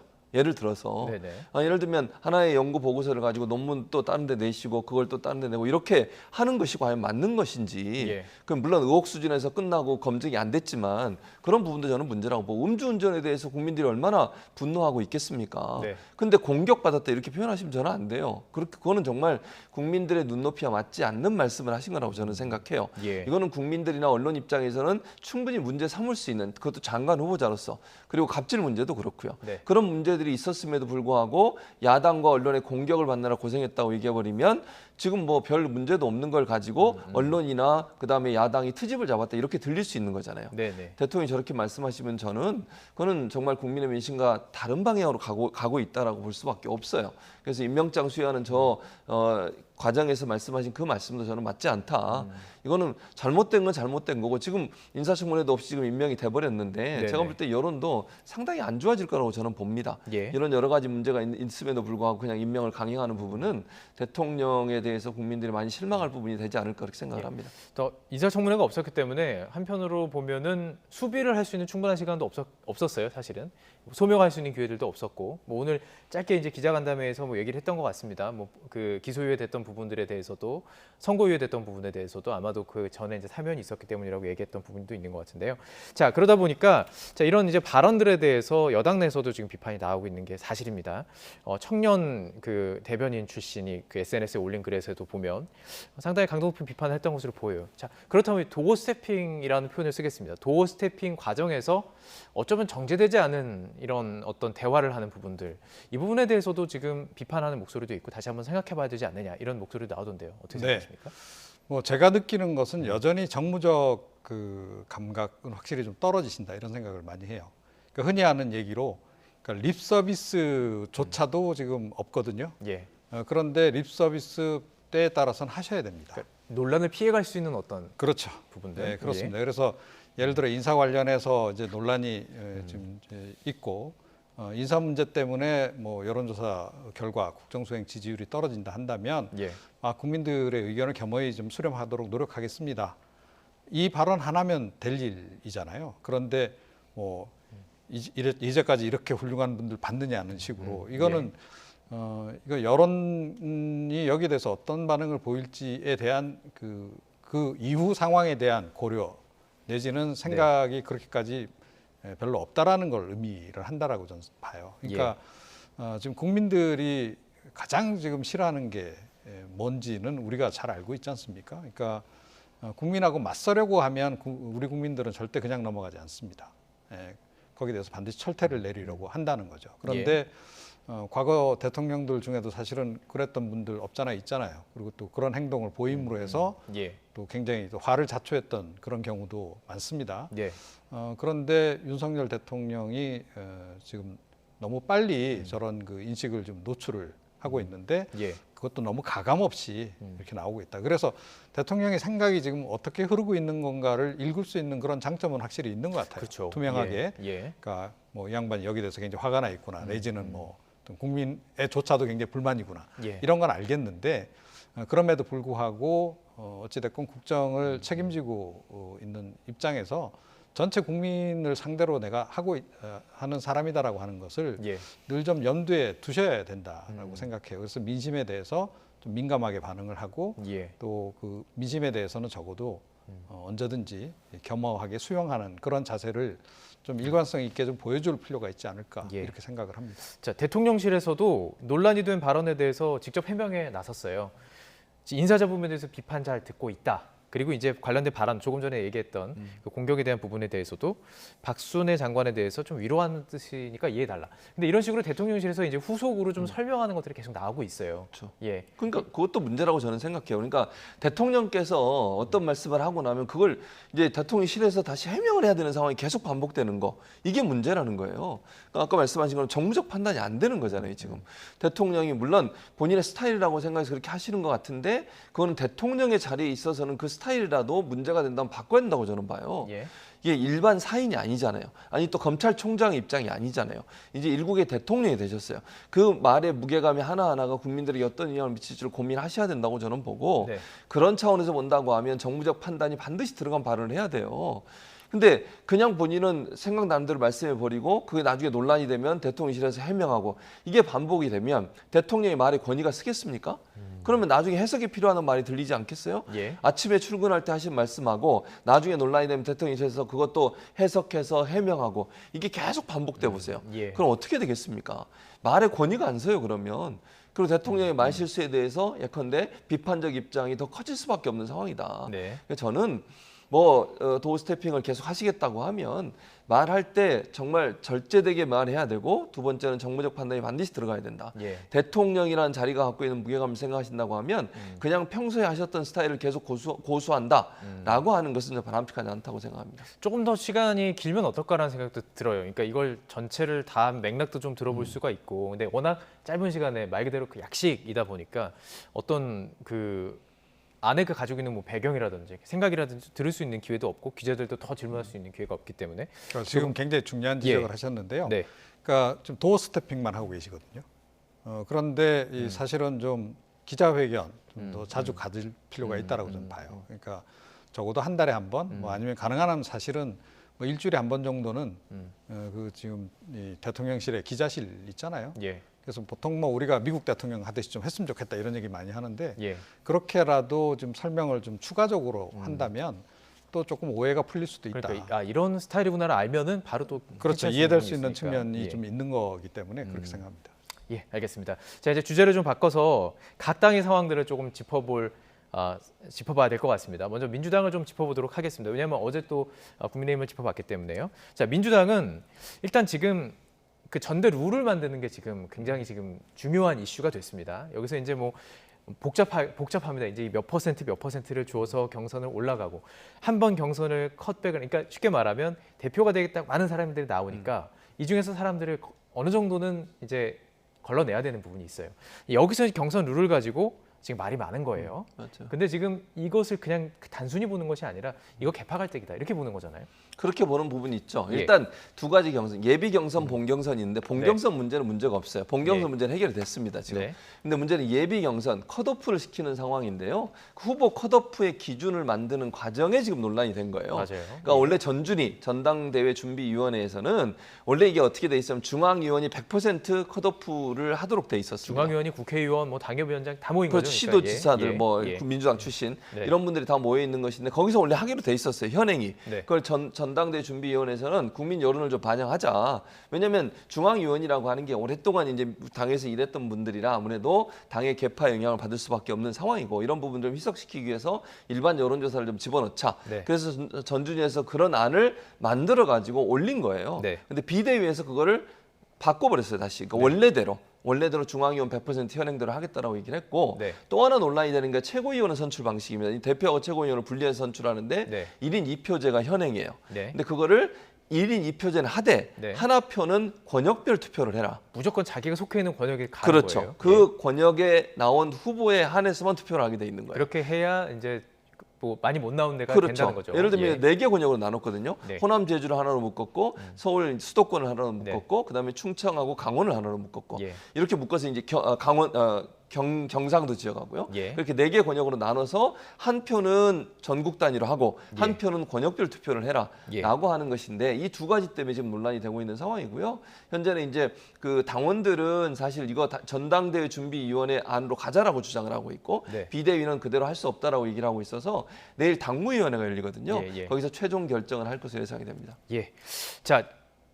발언을 좀 들어보고 이야기를 나누면 좋을 것 같아요. 그래서 결국에는 안규백 민주당 전당대회 준비위원장이 지금 사퇴하겠다 이렇게 선언까지 했는데 우상호 비대위원장은 전준희 결정을 바꾼 이유에 대해서 좀 설명을 했습니다. 다 들어볼 수는 없지만 짧게 준비해봤으니까요. 이걸 차례로 듣고 계속 이야기하겠습니다. 전준위에서 논의되는 그 룰과 관련해서 여러 가지 토의를 했지요. 이렇게 일대 변화가 많은 그런 내용은 아니었습니다. 최고위원회라는 것이 전국을 대표하는 최고위원이지 지역을 대표하는 최고위원이 아니거든요. 비대위에서 정반대로 엎어지면은 제가 리더십을 확보하기가 어려운 게 아니겠습니까? 후보자의 숫자가 10명이 넘을 경우에 여론조사로 컷오프하는 것이 과연 어떤 변별력을 가지고 이 일반 국민들이 판단할 수 있겠느냐 하는 문제점들을 우려했던 것이고요. 지도부에 호남, 충청, 영남 출신의 의원들이 진입하지 못한다면 상당히 심각하지 않느냐 하는 그런 우려들이 있어서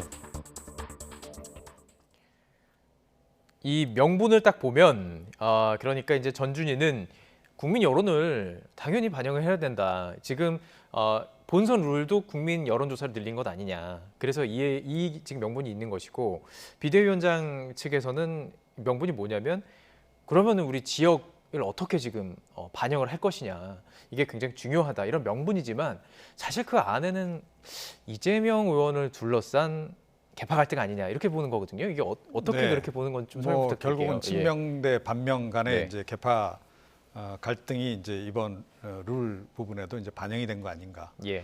뭐 당연히 반영이 됐다라고 보시죠? 됐다라고 예. 볼 수밖에 없죠. 네. 뭐 언제나 이제 전당대회 전에는 이 룰을 가지고 그래서 이제 논란이 항상 그렇습니다. 논란이 계속 이어지고 있고 뭐 네. 어느 당 할 거 없이 좀 그런 상황인데 근데 이번 같은 경우에는 뭐 저는 이렇게 말씀드리고 싶어요. 그러니까 혁신 없는 혁신 비대위 이게 처음부터 문제였다라고 예. 생각해요. 그러니까 관리형 지금 비대위를 지금 만드는 거 아닙니까? 네. 그러니까 전당대회 그냥 관리만 하겠다. 네.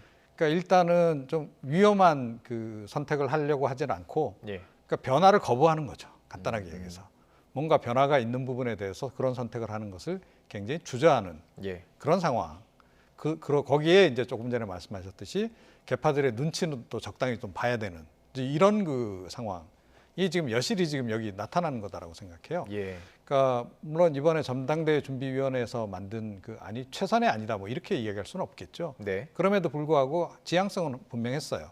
그러니까 국민 여론을 어찌됐건 예비 경선 단계부터 좀 더 반영을 하자. 예. 저는 그건 굉장히 중요한 그 변화를 시도하는 거라고 저는 생각을 하는데 그것조차도 지금 비대위가 받아들이지 않는다.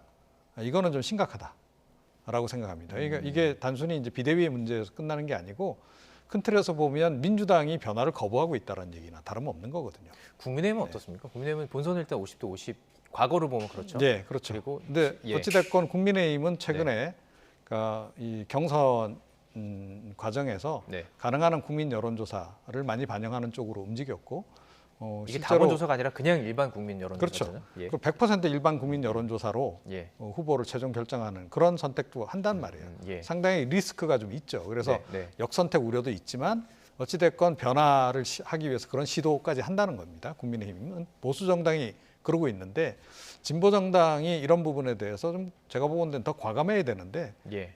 좀 굉장히 두려워하는 거죠. 뭔가 이렇게 변화를. 그리고 거기 복잡한 지금 이해관계가 좀 결합이 돼 있는 그런 상황이다. 그래서 제가 보건대는 이대로 가다가는 뭐 민주당 글쎄요 다음 총선도 과연 기대할 수 있을런지 좀 의문입니다. 예. 자 지금 당 안에서도 많은 비판들이 나오고 있잖아요. 물론 이제 본인이 생각하는 게 옳다라는 부분들에 대해서 주장을 하는 거죠. 자, 뭐 정청래 의원 같은 경우는 지금 이 비대위 안으로 가면은 이재명 후보도 안 될 수 있다라는 것이고 또 반면에 임종석 전 청와대 비서실장은 이재명 의원과 송영길 전 의원을 향해서 굉장히 목소리를 높였거든요. 네. 예. 뭐 일단 저는 임종석 실장의 말은 좀 의미가 없다고 생각해요. 아니 그러니까 저 얘기는 왜 자꾸 저희가 나오는지 모르겠어요. 누구는 나오고 누구는 나오지 마라 이런 얘기를 예. 지금 할 수 있는 상황이 아니에요. 저런 얘기를 왜 계속 하는지 모르겠어요. 그게 민주당한테 무슨 도움이 된다고 저런 얘기를 하시는 제가 이해를 도저히 못 하겠고요. 예. 아니 누구든지 나와서 그러니까 자격 있는 사람 나와서 경쟁하고 그 경쟁을 통해서 뭐 당원들과 국민의 선택을 받는 사람이 대표가 되고 예. 그 사람이 정당성을 가지고서 당을 잘 운영하면 되는 거잖아요. 누구를 꼭 집어서 누군 나오지 마 이런 얘기를 왜 하는지는 저는 도저히 이해가 안 되고요. 네. 두 번째는 지금 말씀하신 이종훈 평론가 말씀하신 그대로예요. 민주당이 민주가 없어요. 너무 당이 오랫동안 기득권을 갖고 있는 사람들이 기득권을 내놓지 않으려고 해요. 예. 이러니까 문제가 저는 발생한다고 생각해요. 그러니까 국민의힘이 이준석이라는 대표가 나오게 됐던 배경이 뭡니까? 국민적 여론을 적극적으로 반영하면서 가능해졌던 일 아니에요. 예. 만약에 국민의힘도 지금의 민주당처럼 저런 룰을 갖고 있었으면 과연 이준석 대표가 당대표가 될 수 있었을까요? 네. 뭐 지금 논란이 되고 있긴 하지만 네네. 그러니까 제 말은 뭔가 변화와 혁신을 하려는 의도가 전혀 보이지 않아요. 그러니까 왜냐하면 기득권을 갖고 있는 사람, 뭐 당무위원회든 예컨대 네네. 이런 중앙위원회든 다 기득권들이잖아요. 오랫동안 당에 있으면서 물론 그분들이 당을 위해서 헌신한 건 충분히 이해합니다. 그러나 시대가 바뀌었으면 그 바뀐 시대의 변화와 혁신에 맞게 변화돼 가야 돼요, 정당이. 그리고 국민적 지지를 받지 못하는 정당이 내부적으로 지지받는다고 해서 그게 과연 성공할 수 있겠습니까? 30%도 못 받는 정당이라고 하면 과연 국민들이 어떤 생각을 할까? 국민들의 의사는 전혀 반영되지 않는 컷오프를 해서 과연 그것이 그분이 누가 됐든 거기서 뭐 탈락되는 분도 있을 텐데 그런 분이 과연 민주당의 정통성을 잘 이해하고 또 국민들의 민심을 얻으면서 갈 수 있는 그 정도의 능력을 갖고 있을까 하는 부분에 의문이 생겨요. 저는 이런 부분은 좀 과감한 개혁이 필요하다. 그래야 국민들이 다시 민주당을 선택하지 않을까 이런 생각이 듭니다. 지금 누구든지 나와야 하는 상황이라고 말씀해 주셨는데 박지원 전 비대위원장 같은 경우는 지금 피선거권이 지금 없는 것으로 결정을 했기 때문에 못 나오는 거예요. 지금 근데 본인은 지금 있다고 좀 주장하는 상황이거든요. 이건 어떻게 보십니까? 네. 그러니까 뭐 지난번에 이제 비대위원장 될 때 이제 뭐 어찌됐건 뭐 중앙위원회 이제 선출 과정을 거쳤다는 거죠. 그래서 이미 그때 피선거권을 이제 한번 인정받은 바가 있기 때문에 지금 새로운 게 아니다. 난 이미 비선거권 부여가 된 사람이다. 그 얘기를 하고 있습니다. 그래서 난 출마 강행하겠다. 좀 이렇게 얘기를 하고 있는데 이거는 뭐 피선거권이 있느냐 마느냐 여부를 떠나서 그러니까 이 조금 전에 이제 그 국민 여론조사 비중 높이는 거하고도 좀 연관이 돼 있는데 좀 더 개방적으로 좀 가야 돼요. 민주당은 지금 상황에서. 그래서 좀 더 사실은 이 전당대회에 출마할 수 있는 그런 그 자격 요건도 좀 대폭 풀어서 외부인들 가운데 누구라도 지금 들어와서 진입해서 이 출마를 할 수 있도록 그렇게 오히려 가야 된다라고 저는 봅니다. 그래야 그런 게 혁신 아니겠어요? 그런데 그런 것을 지금 굉장히 안 하려고 하는 거죠. 굉장히 폐쇄적으로 해놓고 그 안에서 자기들 리그 만들어서 자기들끼리 이제 하겠다는 거고 그 리그 안에서조차도 결국은 보면 강자에게 유리한 구도를 지금 설계를 하고 있다는 거예요. 결과적으로. 예를 들어서 그러니까 지금 현재 그 전당대회 룰이라고 한다면 아마 노무현 전 대통령이 다시 살아오셔도 당대표에 도전하기가 좀 어려운 룰이다. 겁니다. 그러니까 지지율이 아예 낮으면 뭐 당내에서 또 별 이제 예를 들어 지지 기반이 없다, 조직 기반이 없다 하면 아예 원초적으로 지금 뭐 진입조차 안 되는 그런데 사실 뭐 국민적으로 이 사람 좀 새로운 인물이니까 우리가 한번 국민들이 관심을 갖고 이 사람을 한번 그러면 밀어보겠다라고 했을 때 이게 지금 수용될 수 있는 구조가 아니잖아요. 자, 그런 상황이다. 그래서 굉장히 역설적인 그런 그 상황으로 지금 흘러가고 있다 이렇게 생각을 합니다. 흥행이 어떻게 보면 참 필요한 이제 전당대회는 항상 뭐 흥행이 필요한 상황이기 때문에 자, 이 부분도 어떻게 흘러갈지 상당히 관심 가지고 지켜보도록 하겠습니다. 자, 이제 주제를 넘어가도록 하겠습니다. 이제 국민의힘 상황을 좀 볼 텐데요. 이준석 대표 사실 침묵을 좀 지키는 듯 했습니다. 그런데 오래가지는 않았죠. 정치적 운명이 걸린 윤리위 징계 심의가 이제 곧 열리는데 어제 말을 아꼈던 이 대표는 오늘은 다시 반격에 나섰습니다. 직접 들어보시죠. 윤리 징계 절차가 시작된 이후에 지금 보시면 혁신위에 대한 공격도 그렇고 우크라이나 강국 공격이 들어오고 이런 것들은 윤리위와 관계없이 어쨌든 소위 윤핵관이라고 하는 세력 쪽에서 들어오는 게 명백하지 않습니까? 그러면 연관관계는 제가 전혀 파악하지 못했습니다만은 뭐 이런 거죠. 까마귀가 날았는데 배가 떨어졌어요. 윤핵관을 얘기를 했고요. 상당히 반격수를 높인다라고도 볼 수 있을 것으로 보이는데요. 어떤 의도가 있다고 보세요? 제가 볼 때는 본인한테 줘오는 어떤 그 압박이 점점 커지고 있고 징계가 가까우고 있다는 데 대한 반발이라고 생각해요. 안 그러면 저렇게까지 나올 이유가 없거든요. 그 전까지만 해도 사실은 윤석열 대통령에 대해서 계속 러브콜을 던지면서 뭔가 자기를 도와달라는 메시지를 던졌잖아요. 그런 분위기가 있었습니다. 그렇죠. 근데 지금 보면 오늘은 상당히 날선 반응을 보이고 있어요. 그것도 상당히 어려워졌다고 판단했을 가능성이 있다. 즉 본인을 향해서 지금 윤리위나 아니면 경찰 수사를 통해서 조여오고 있는 이 압박 수위가 점점 높아지고 있고 본인을 도와줄 사람이 점점 없어지고 있다고 하는 것이 느낌으로 오는 것 같아요. 그러다 보니까 저는 공격 수위를 높이는 것인데 그러면 이런 거잖아요. 저 화해 제스처를 취하다가 반대쪽에서 받을 것 같지 않으면 공격 제스처를 취하는 거예요. 만약 내가 제안을 받지 않으면 분명히 뭔가 내가 안 좋은 일을 할 거다. 라고 하는 부분을 계속 메시지를 던지는 거죠. 네. 그러니까 본인의 말로 흑화된다는 표현까지 썼잖아요. 예. 그런 표현을 썼다고 하는 것은 내가 만약에 이번에 징계를 받아서 대표에서 물러나게 되면 가만히 있지 않겠다. 이런 메시지를 던지는 거예요. 그래서 정무적 판단해라. 네. 결국은. 네. 그렇지 않으면 국민의힘에게도 절대 또 윤석열 정부에도 절대 도움이 되지 않을 거다라고 하는 메시지를 던지는 그래서 방향을 약간 튼 것 같아요. 네. 화해 제스처에서 공격적 성향으로 방향을 튼 것으로 보여져서 예. 앞으로는 이제 압박을 이쪽에서도 하겠다. 즉 벼랑 끝 전술이라고 표현할게요. 제가 네, 벼랑 네. 끝 전술을 쓰고 있는 게 아닌가 이렇게 보여지는 것 같습니다. 내일 오전에 라디오 인터뷰가 과연 있을지 한번 봐야 될 것 같은데 어떻게 보면 이제 여론전에 나섰다라고도 볼 수도 있을 텐데 윤핵관 측도 가만히 있지는 않았죠. 안 할 것 같고요. 장제원 일단 의원 같은 경우는 말도 안 되는 소리다. 대응할 필요도 못 느낀다 이렇게 얘기했는데 만약에 이렇게 붙게 된다면 어떤 결과로 나올 수 있을지 어떤 영향을 끼칠 수 있을지. 뭐 양쪽 다 큰 피해를 입는 거죠. 양쪽 다 피해를 입는다. 예, 네. 지금 뭐 서로 상황이 그렇습니다. 네. 지금 이제 이준석 대표가 갖는 약간 상징성이라고 하는 게 있는 거고, 또 이준석 대표가 자진 사퇴하는 형식이 아니고 쫓겨나는 형태가 됐을 때 당내에서 이제 후폭풍, 네. 당 내외라고까지 포함을 해야 되겠네요. 그러니까 이준석 대표 같은 경우는 나름 팬덤이 있다 보니 이제 그런 부분이 이제 있는 거고, 예. 또 이제 이른바 윤핵관 내지는 이제 윤석열 대통령 입장에서는 이미 상당히 지금 이제 이준석 대표가 리스크로 작동을 하고 있죠. 예. 하고 있는 어쨌든 당내 논란이 있으면 별로 뭐 이 대통령 입장에서 긍정적이지 않잖아요. 예. 국정수행 지지율 면에서도 그렇고 네네. 그런 거고, 윤핵관들 입장에서도 사실은 어찌됐건 당이 전체적으로 지금 윤석열 대통령을 뒷받침하기를 이분들은 바라지 않겠어요? 예. 그런데 그게 지금 잘 원활하게 안 이루어지는 상황인 거죠. 그러다 보면 이것도 답답한 거죠. 그리고 더군다나 이준석 대표가 굉장히 또 강하게 지금 자기 정치를 지금 하고 있는 거 아닙니까? 네. 그리고 방어전을 펼치고 있고 여론 홍보전을 펼치고 있고 이제 이런 상황이다 보니 이것조차도 상당히 좀 부담이 되는 거죠. 예, 그리고 어떤 쪽으로 결론이 나든 어찌됐건 지금 뭐 당 또는 윤석열 정부 입장에서는 상당한 피해가 좀 예상이 된다. 이렇게 봐야 되겠습니다. 양측에게 지금 어떻게 보면 피해는 예, 피해갈 수 그렇습니다. 없는 상황인데 어쩌면 그 정점이 될 수 있는 게 7월 7일 윤리 심의인 것 같습니다. 많은 전망이 나오고 있어요. 근데 그 중에서도 이렇게 갈리는 것 같습니다. 징계가 내려질 것이다, 안 내려질 것이다. 안 내려진다면 지금 이 상황에서 내릴 수는 없을 것이다. 이거예요.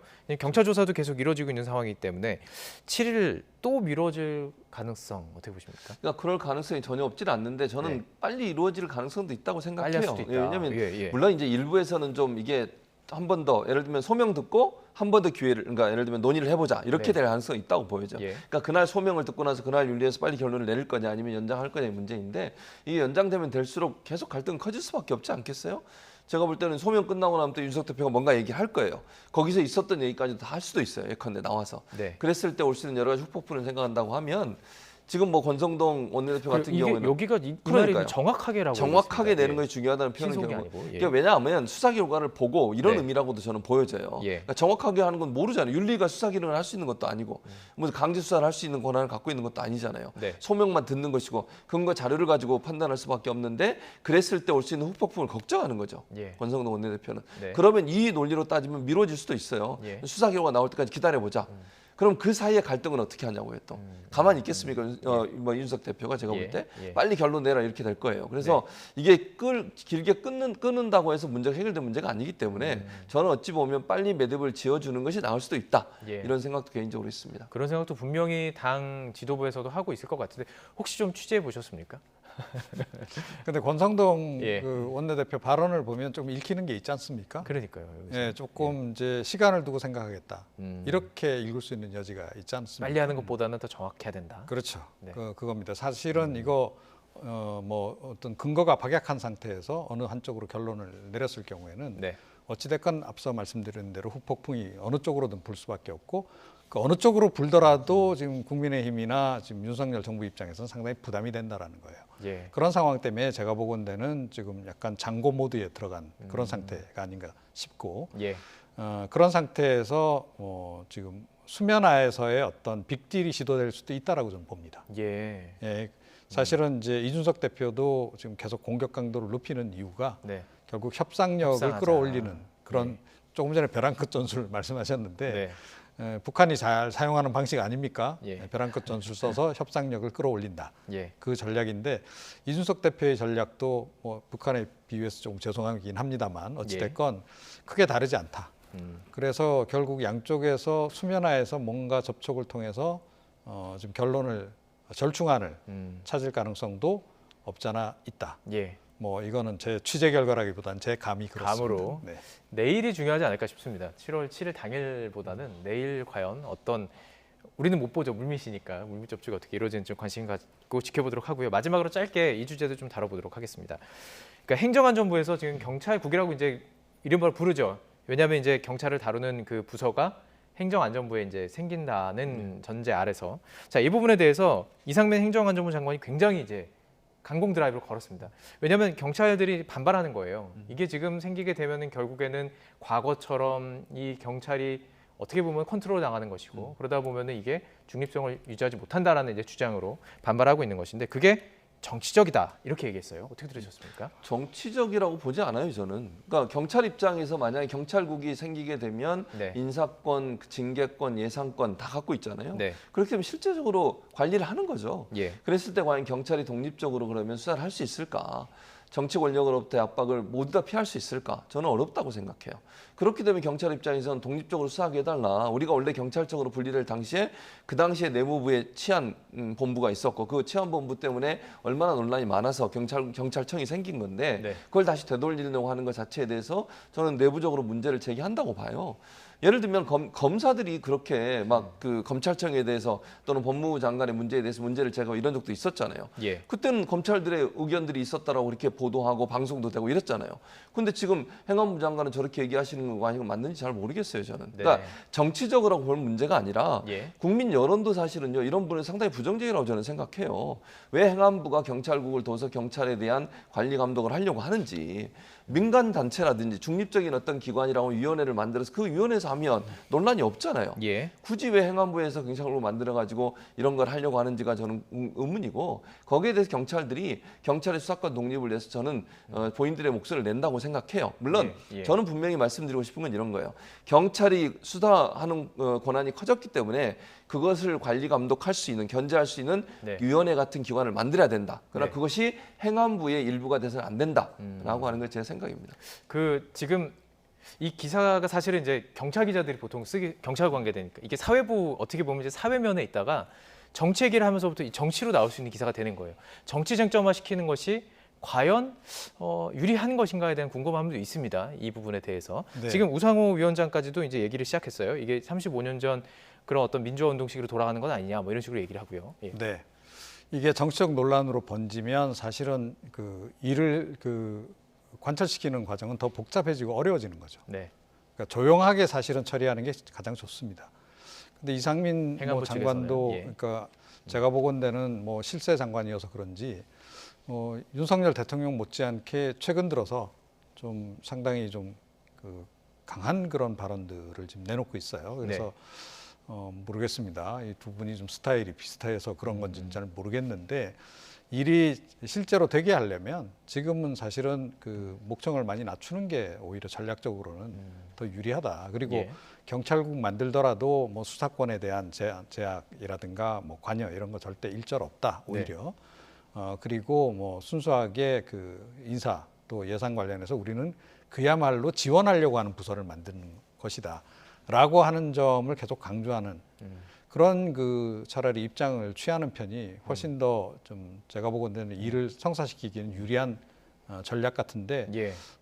좀 상당히 건공 모드로 좀 나오고 있어서 네. 정치적인 논란거리를 좀 더 예. 하나 추가한 셈이 아닌가 이렇게 생각합니다. 그뿐만이 아닙니다. 지금 언론사와 인터뷰에서 지금 자막으로 보여드렸는데 문재인 정부에서 이루어지지 않은 수사 필요성을 처음으로 언급했어요. 이것도 사실 정치적으로 파장이 상당히 있는 말이잖아요. 그렇죠. 그러니까 사실은 문제가 있는지 없는지도 모르는 상황이잖아요. 근데 네. 문재인 정부의 수사가 이루어지지 않았으니까 다 문제가 있는 것처럼 몰고 가시는 것도 문제고 이게 만약에 경찰국 만들다고 얘기하고 이 얘기를 해버리면 그러면 그러면 그 수사도 행안부가 주도적으로 하겠다는 얘기로 들릴 수 있어요. 예. 그런 오해를 불러일으킬 말을 왜 하는 거예요?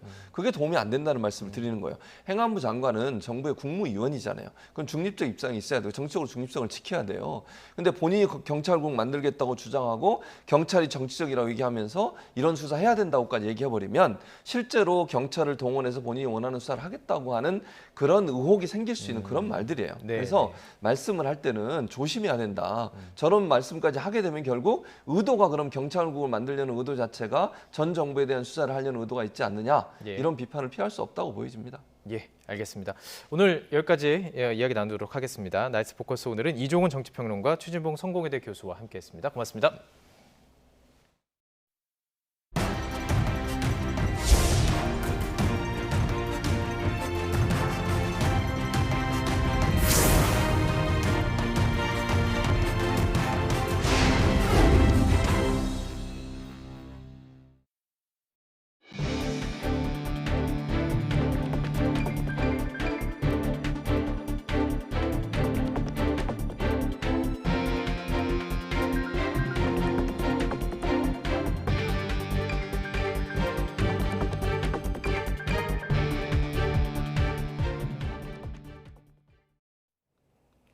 경찰이 국민의힘 이준석 대표를 둘러싼 이른바 성상납 의혹 수사에 속도를 내고 있습니다. 이 대표를 성접대했다고 주장하는 김성진 대표는 오늘 경찰 추가 조사에서 이 대표에게 받은 이른바 박근혜식의 현물을 가지고 있고 경찰에 사진을 넘겼다고 밝혔습니다. 강민경 기자가 보도합니다. 경찰이 국민의힘 이준석 대표에게 성접대를 했다고 주장하는 아이카이스트 김성진 대표를 상대로 두 번째 참고인 조사를 진행했습니다. 김 대표가 수감 중인 서울구치소에서 4시간 가까이 조사가 이어졌는데 김 대표 측은 2차 성접대 당시 이 대표로부터 받은 박근혜 시계를 찾아 보관하고 있다며 경찰에 관련 사진을 제출했다고 말했습니다. 박근혜 대통령 이름, 성함, 조남 써있는 남녀 한 세트 메탈 시계예요. 제가 받아서 제출할까 해요. 김 대표 측은 경찰이 1차 성접대 당시 여성들의 사진을 갖고 있었고 김 대표가 직접 확인해줬다고도 밝혔습니다. 관련 여성들 사진을 제시를 받았고 김 대표가 맞다고 일부 인정을 한 부분들이 있었습니다. 경찰 입장에선 이 대표의 범죄 혐의를 확인하는 것도 중요하지만 이번 사건 수사의 핵심은 바로 공소시효입니다. 김 대표는 2013년 7월과 8월 대전에서 2차례 성상납을 포함해 2016년까지 20번 넘게 이 대표를 접대해왔다고 주장했습니다. 이 대표가 2016년까지 대가성 접대를 받은 게 확인되면 공소시효가 7년인 알선수재 혐의를 적용할 수 있는 만큼 향후 경찰 조사의 핵심은 이 부분에 맞춰질 걸로 보입니다. 공소유지에 최대한 탈이 없도록 한치의 허위나 가장 보탬 없이 왜곡 없이 진술되도록 최대한의 기억을 살려서 경찰은 오는 21일 김 대표가 수감된 서울구치소를 찾아 추가 조사를 계속 이어갈 방침입니다. 경찰 수사와 별개로 국민의힘은 오는 7일 이 대표에 대한 윤리위원회 심의를 열고 징계 수위를 결정합니다. YTN 강민경입니다. 대통령실 이원모 인사비서관의 부인이 윤석열 대통령 부부의 스페인 해외 일정에 동행했다는 사실이 뒤늦게 알려져 사적 수행 논란이 제기됐습니다. 앞서 일부 언론에선 공식 직책이 없는 이 비서관의 부인 A씨가 윤 대통령의 나토 정상회의 일정에 동행해 김건희 여사의 현지 행사 일정 업무를 돕는 등 사실상 대통령실 직원 같은 역할을 한 뒤 대통령 전용기를 통해 귀국한 것으로 확인됐다고 보도했습니다. 이 비서관은 검사 출신 윤 대통령 측근으로 대선 때 캠프에서 김건희 여사와 처가의 법률 대응을 맡았고 부인 A씨도 김 여사를 도왔던 것으로 알려졌습니다. 이와 관련해 대통령실은 출장에 필수적인 항공편과 숙소를 지원했지만 민간 수행원 신분인데다 별도 보수를 받지 않아 특혜나 이해 충돌 여지가 전혀 없음을 분명히 밝힌다고 했습니다. 한강 하구에서 강에 떠내려가는 신원미상의 남자아이 시신이 발견됐습니다. 경찰은 아이가 숨진 경위와 함께 범죄가 연루됐을 가능성까지 폭넓게 수사하고 있습니다. 김태민 기자의 보도입니다. 한강 하류에 있는 경기도 김포시의 전유리 포구입니다. 군사 분계선과 맞닿아 있어서 허가받지 않은 민간인은 접근이 어려운 곳입니다. 낮 12시쯤 포구에서 300m 정도 떨어진 강 수면 위에서 남자아이 시신이 발견됐습니다. 내가 가서 보니까 한 10살 정도의 어린이더라고요. 그 어린이가 이렇게 엎어져서 이렇게 키가 한 1m 한 10이나 20 정도 그 정도 나온 것 같더라고요. 시신이 발견된 장소 인근입니다. 발견 당시 시신은 서해 쪽에서 이곳 한강 방면으로 떠내려가고 있었던 것으로 파악됐습니다. 웃옷은 입지 않은 반바지 차림이었고 겉으로도 별다른 상처가 확인되지 않았습니다. 시신은 이미 상당히 부패해 지문 채취 등 신원 확인이 쉽지 않은 상태였습니다. 경찰은 최근 들어온 실종 신고 기록과 비교해봤지만 아직 신원을 추정할 만한 단서는 발견하지 못했다고 밝혔습니다. 이에 따라 국립과학수사연구원에 시신 부검을 의뢰해 사망 원인과 신원 파악에 주력할 예정입니다. 또 이를 토대로 아동의 사망에 범죄가 연루됐을 가능성까지 두루 검토한다는 계획입니다. YTN 김태민입니다. 연세대학교 의대생이 여자 화장실에 몰래 들어가 또래 여학생을 불법 촬영한 혐의로 체포됐습니다. 잊을만 하면 반복되는 의대생들의 성범죄. 이들이 의료인이 될 수 없도록 하는 대책이 필요하다는 지적이 나오고 있습니다. 김혜린 기자가 취재했습니다. 지난 4일 저녁 연세대학교 의과대학 도서관 여자 화장실에서 한 남성이 경찰에 붙잡혔습니다. 이 학교에 재학 중인 의대생 21살 A씨가 또래 여학생을 몰래 촬영한 혐의로 체포된 겁니다. A씨는 여자 화장실에 잘못 들어간 거라며 혐의를 부인하고 있는 가운데 경찰은 증거를 찾기 위해 휴대전화 포렌식을 진행하고 있습니다. 그렇게 준비는 하고 있어요. 어떻게 저희도 경찰에서 뭔가 정보가 와야 되니까. 앞서 지난 5월에도 연세대 의대생 B씨가 버스에서 잠든 동아리 여학생을 강제 추행하고 불법 촬영한 혐의로 경찰에 체포됐습니다. B씨 휴대전화에선 불법 촬영물로 보이는 사진이 100장가량 쏟아져 나왔습니다. 이처럼 예비 의료인의 성범죄가 잇따르지만 이들의 신분에는 아무런 영향이 없어 논란이 끊이질 않고 있습니다. 실제 지난 2011년 고려대 의대생은 동료 학생을 강제 추행, 촬영한 혐의로 실형까지 선고받았지만 이후 다른 대학 의대에 입학한 뒤 의사 면허를 따 의료기관에 채용되기도 했습니다. 성범죄자가 의료인이 돼 무방비 상태의 환자를 대상으로 의료 행위를 할 길이 사실상 열려 있는 셈입니다. 평상시라면 보여주지 못할 신체도 보여주고 다 그런 믿음이 있는 거거든요. 더 이상 성범죄를 저지르지 않는다고 해도 사실 환자들은 그 성범죄 사실을 안다면 진료를 받지 않았을 거라고 저희는 생각을 해요. 게다가 의사가 된 이들이 성범죄를 일으키더라도 현행법으로는 의사 면허를 취소할 수도 없는 상황. 의료인 성범죄는 매년 100건을 넘어섰지만 관련 법 개정안은 지금도 국회에 계류 중입니다. 현행 의료법에 따르면 의료와 관련된 범죄로 금고 이상 실형 선고를 받아야 이제 의사 면허 자격 취득이 제한되기 때문에 성범죄자라도 의사 면허는 취득할 수 있습니다. 연세대 측은 잇따른 의대생 성범죄에 징계위원회를 열고 징계 여부를 논의하겠다는 방침입니다. 하지만 퇴학당하더라도 다른 학교에 재입학해 의료인이 될 수 있는 만큼 성범죄 전과가 있는 사람은 아예 의료인 진입을 막는 강력한 대책이 필요하다는 목소리가 커지고 있습니다. YTN 김예린입니다. 세계 최대 아동 성착취물 공유 사이트 웰컴 투 비디오의 운영자 손정우가 성착취물을 팔아 번 돈을 숨긴 혐의 등으로 1심에서 징역 2년을 선고받았습니다. 앞서 20만 개가 넘는 성착취물을 유통한 죄로는 단 1년 6개월 징역에 그쳤고 미국 처벌도 피했었죠. 솜방망이 처벌 논란은 여전합니다. 홍민기 기자입니다. 세계 최대 아동 성착취물 공유 사이트 웰컴 투 비디오를 운영한 손정우. 사이트에 올라온 성착취물은 20만 개 이상, 범행 대상에는 생후 6개월 아이까지 있었습니다. 먼저 범죄를 포착한 미국의 의뢰로 손정우는 우리 경찰에 체포됐습니다. 하지만 법정에서 확정된 형량은 고작 징역 1년 6개월. 미국 법무부는 손정우를 직접 수사해 기소하겠다며 범죄인 인도를 요청했지만 아버지는 아들을 직접 고발하면서까지 강제 송환을 막았습니다. 일부 고발 취하실 계획 있으세요? 지금 시간이 없어갖고요. 죄값 받아야 된다고 생각하세요? 미국 법정에 설 경우 최대 종신형까지 예상되는 만큼 상대적으로 처벌이 약한 국내에서 재판받겠다는 속내였습니다. 결국 국내 수사에 지장이 생길 수 있다는 등의 이유로 우리 법원이 범죄인 인도를 거절하면서 손정우는 형기를 채우고 출소했습니다. 정말 죄송하게 생각하고 있고 앞으로 처벌이 남아있는 것도 달게 받도록 하겠습니다. 정말 죄송합니다. 이로부터 2년 뒤 아버지가 아들을 고발한 사건의 1심 판결이 나왔습니다. 성착취물을 팔아챙긴 4억여 원을 가상화폐 계정과 아버지 명의 계좌 등으로 현금화하고 이 가운데 일부를 도박자금으로 쓴 혐의 등입니다.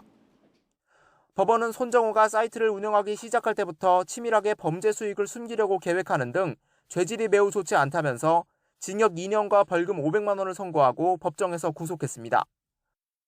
범죄 수익 은닉죄는 5년 이하 징역이나 3천만 원 이하 벌금형에 해당하는 만큼 검찰이 항소하더라도 형량이 크게 높아질 가능성은 적습니다. 재작년 N번방 사건을 통해 디지털 성착취 범죄에 대한 관심이 높아지면서 대법원이 새 양형 기준을 마련했고 박사방 운영자 조주빈은 징역 42년이 확정됐습니다. 하지만 손정우는 이전에 기소되고 형이 확정되면서 솜방망이 처벌에 그칠 수 있었던 겁니다. 상급심 판단이 이어질 것으로 보이긴 하지만 우리 법이 손정우에게 정당한 죗값을 지우는 것은 앞으로도 어려울 것으로 보입니다. YTN 홍민기입니다.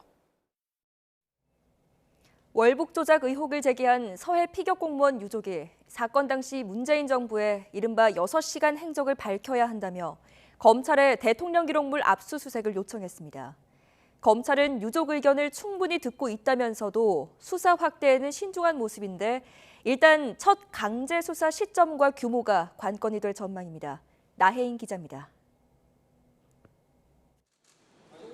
서해 피격 공무원 고 이대준 씨 유족이 또 한 번 검찰청을 찾았습니다.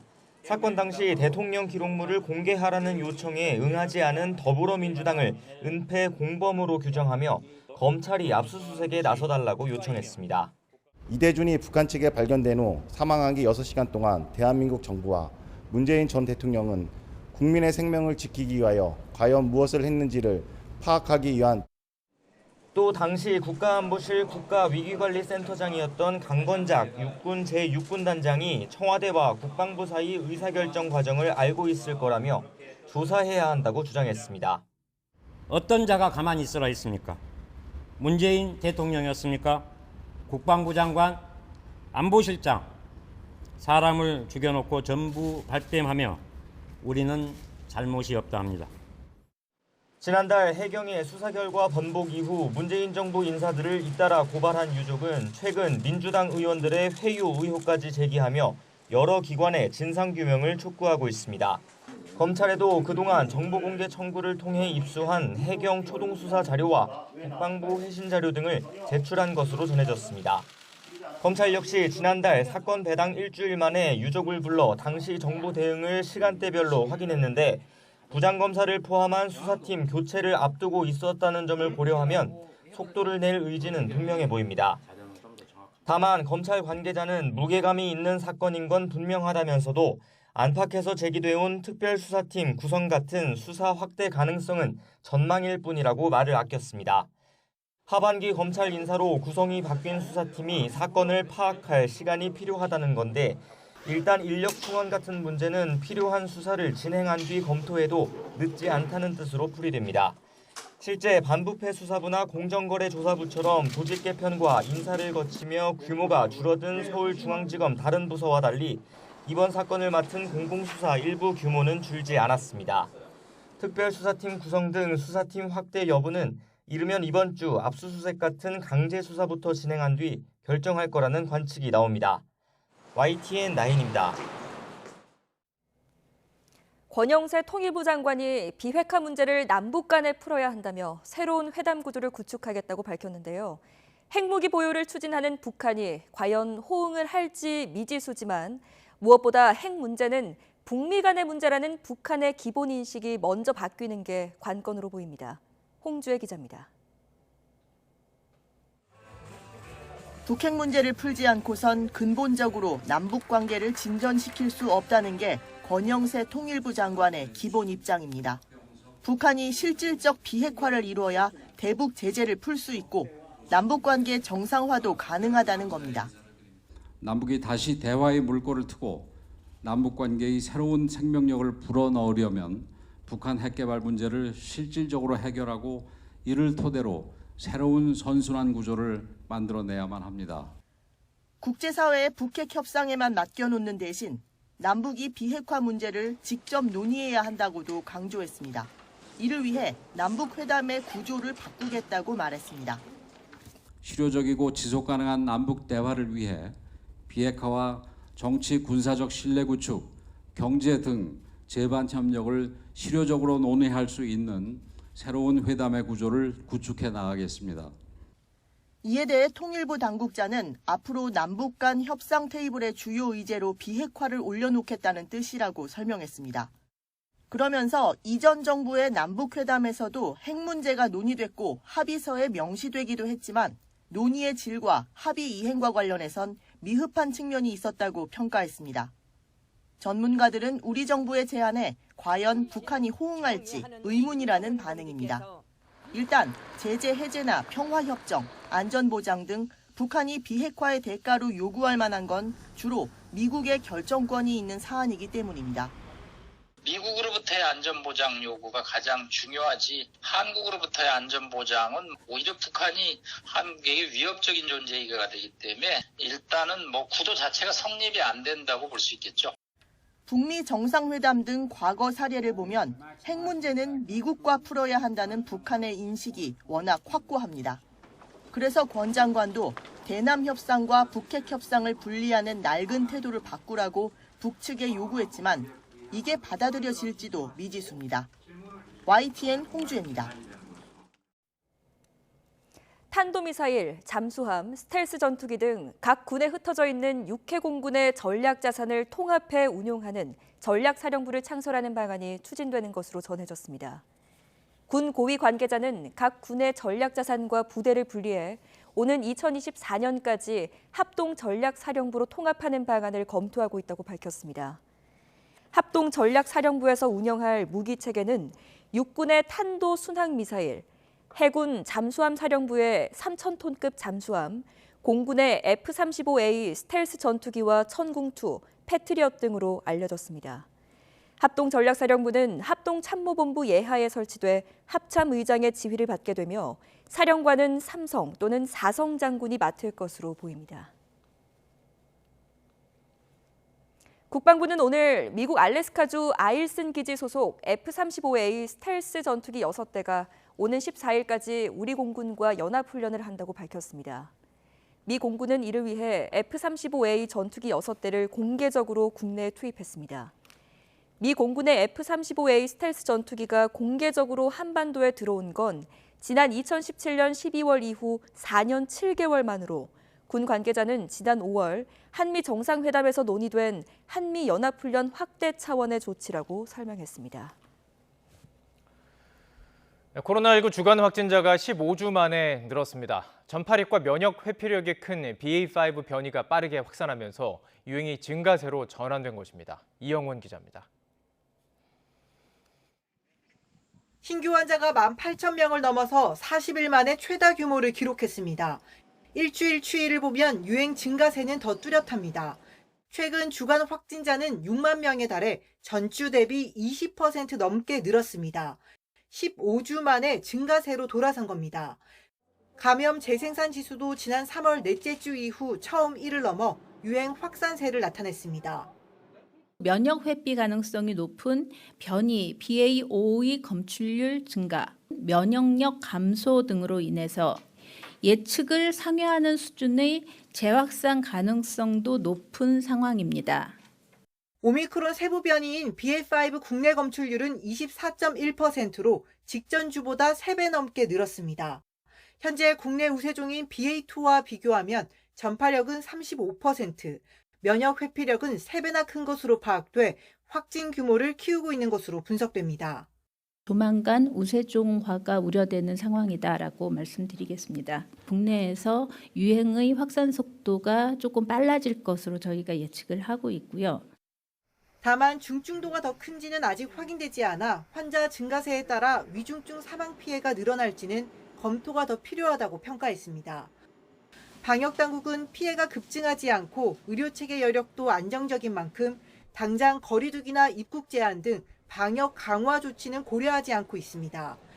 대신 유행 상황 변화에 따라 백신 4차 접종 관련 사항을 논의하고 있다며 구체적인 계획이 결정되면 발표할 방침입니다.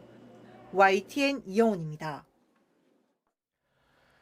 한국계 수학자가 처음으로 수학계의 노벨상인 필즈상을 수상했습니다. 지난 2월 우리나라가 국제수학연맹의 최상위 그룹에 선정된 데 이어서 필즈상 수상까지 이어지면서 한국은 명실상부 수학 선진국으로 인정받게 됐습니다. 양회영 기자입니다. 수학계 노벨상으로 불리는 필즈상 시상식에 한국계 수학자가 처음으로 무대에 올랐습니다. 주인공은 올해로 만 39세인 허준이 미국 프린스턴대 교수입니다. 허 교수는 미국 캘리포니아에서 태어나 미국 국적을 갖고 있지만 2살 때 한국으로 건너와 석사까지 한국에서 마쳤습니다. 학부 시절 물리천문학과를 전공했던 허 교수는 박사과정 첫 해인 지난 2012년 수학계의 오랜 난제였던 리드 추측을 해결했습니다. 경우의 수와 비슷한 조합론 문제를 대수기하학으로 해결해 조합론의 혁명을 일으켰다는 평가를 받았습니다. 이후 2018년에는 로타 추측마저 해결했으며 강한 메이슨 추측, 다우링 윌슨 추측 등 허 교수가 해결한 난제는 10여 개에 달합니다. When I was young, math was like a faraway land, surrounded by giant walls that I could not climb. I grew up in Korea and I dreamed of becoming a poet to express the inexpressible. I eventually learned that mathematics is a way of doing that. 필즈상은 수학 분야에서 탁월한 업적을 낸 만 40세 이하의 젊은 수학자에게 주는 상으로 수학계 최고 영예입니다. 허준이 교수와 함께 고차원에서의 케플러 추측을 해결한 우크라이나 출신의 마리나 비아조프스카 교수 등 총 4명이 올해 필즈상을 받았습니다. 한국계 수학자의 첫 필즈상 수상과 함께 우리나라는 올해 초 국제수학연맹으로부터 최고 등급인 5그룹으로 승격됐습니다. 1981년 최하위 등급인 1그룹으로 국제수학연맹에 가입한 지 41년 만의 일로 가입국 가운데 최단기간 이뤄낸 성과입니다. 세계적으로 한국 수학자를 인지하는 경우가 많아서 단지 논문의 숫자뿐만이 아니라 질적, 양적으로 우리와 경쟁하는 모든 나라 수학자들로부터 한국 수학이 세계 최고 수준인 그룹 5로 올라가도 충분하다고 인정을 받은 거예요. 이와 함께 금종의 대한수학회 회장도 국제수학연맹 집행위원으로 새로 선출돼 우리나라는 수학 선진국의 위상을 인정받게 됐습니다. YTN 사이언스 양회영입니다. 우리나라 최초의 달 궤도선 다누리를 미국 발사장으로 보내는 이송 작업이 오늘 시작됐습니다. 인천공항으로 옮겨진 다누리는 내일 새벽 미국 플로리다로 출발해서 다음 달 3일 미국 스페이스X의 발사체에 실려서 달까지의 긴 여정에 나섭니다. 이성규 기자입니다. 무게 678kg의 우리나라 최초의 달 궤도선 다누리. 충격 흡수가 가능한 특수 컨테이너에 실리면서 달 궤도까지의 먼 여정에 첫 발을 내디뎠습니다.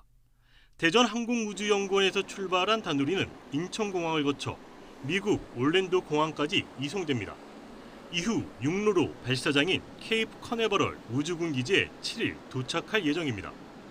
발사장에 도착한 다누리는 약 한 달간 상태 점검과 연료 주입, 발사체 결합 등 발사 준비 과정을 거칩니다. 발사장 가서 저희가 한 달 정도의 그 발사 전에 시험 검증을 하고 준비를 해야 되는 과정이 있습니다. 그래서 크게 위험성 있는 부분은 크게 현재로서는 감지된 건 없는데 이제 연료 주입이나 가압 같은 조심해야 될 단계가 있습니다. 이후 한국 시각으로 8월 3일 오전 8시 24분 스페이스X의 펠컨 9 로켓에 실려 발사됩니다. 오는 12월 말 달 궤도에 안착하면 내년부터 1년간 달 상공 100km를 돌면서 과학 임무를 수행합니다. 자기장과 감마선 측정, 우주 인터넷 기술 검증, 미국 아르테미스 달 착륙 후보지 탐색 등입니다. 이를 위해 다누리는 국내 기술로 만든 감마선 분광기와 미국 나사가 제공한 음영 지역 카메라 등 과학 탑재체 6개를 장착했습니다. 다누리 발사는 우리가 우주 개발을 시작한 지 30년이 지나서 이제 드디어 지구를 벗어나서 우주로 향하는 실제 심우주 탐사를 하는 첫 번째 탐사다라고 말씀드릴 수 있을 것 같습니다. 달 궤도선 발사를 시작으로 본격적으로 달 탐사에 나선 우리나라. 오는 2030년쯤 우리 기술로 개발한 발사체로 달 표면에 착륙선을 보낼 계획입니다. YTN 사이언스 이성규입니다. 중고거래 사이트에서 홍삼이나 유산균 같은 건강기능식품이나 화장품 샘플을 판매할 수 없다는 사실 알고 계셨습니까? 이외에도 개인 간 거래가 금지된 품목들이 많은데 일부 사이트에서는 특별한 안내 없이 판매되고 있어서 주의가 필요합니다. 박홍구 기자의 보도입니다. 필요한 물건을 저렴하게 살 수 있어 인기가 있는 중고거래 사이트입니다.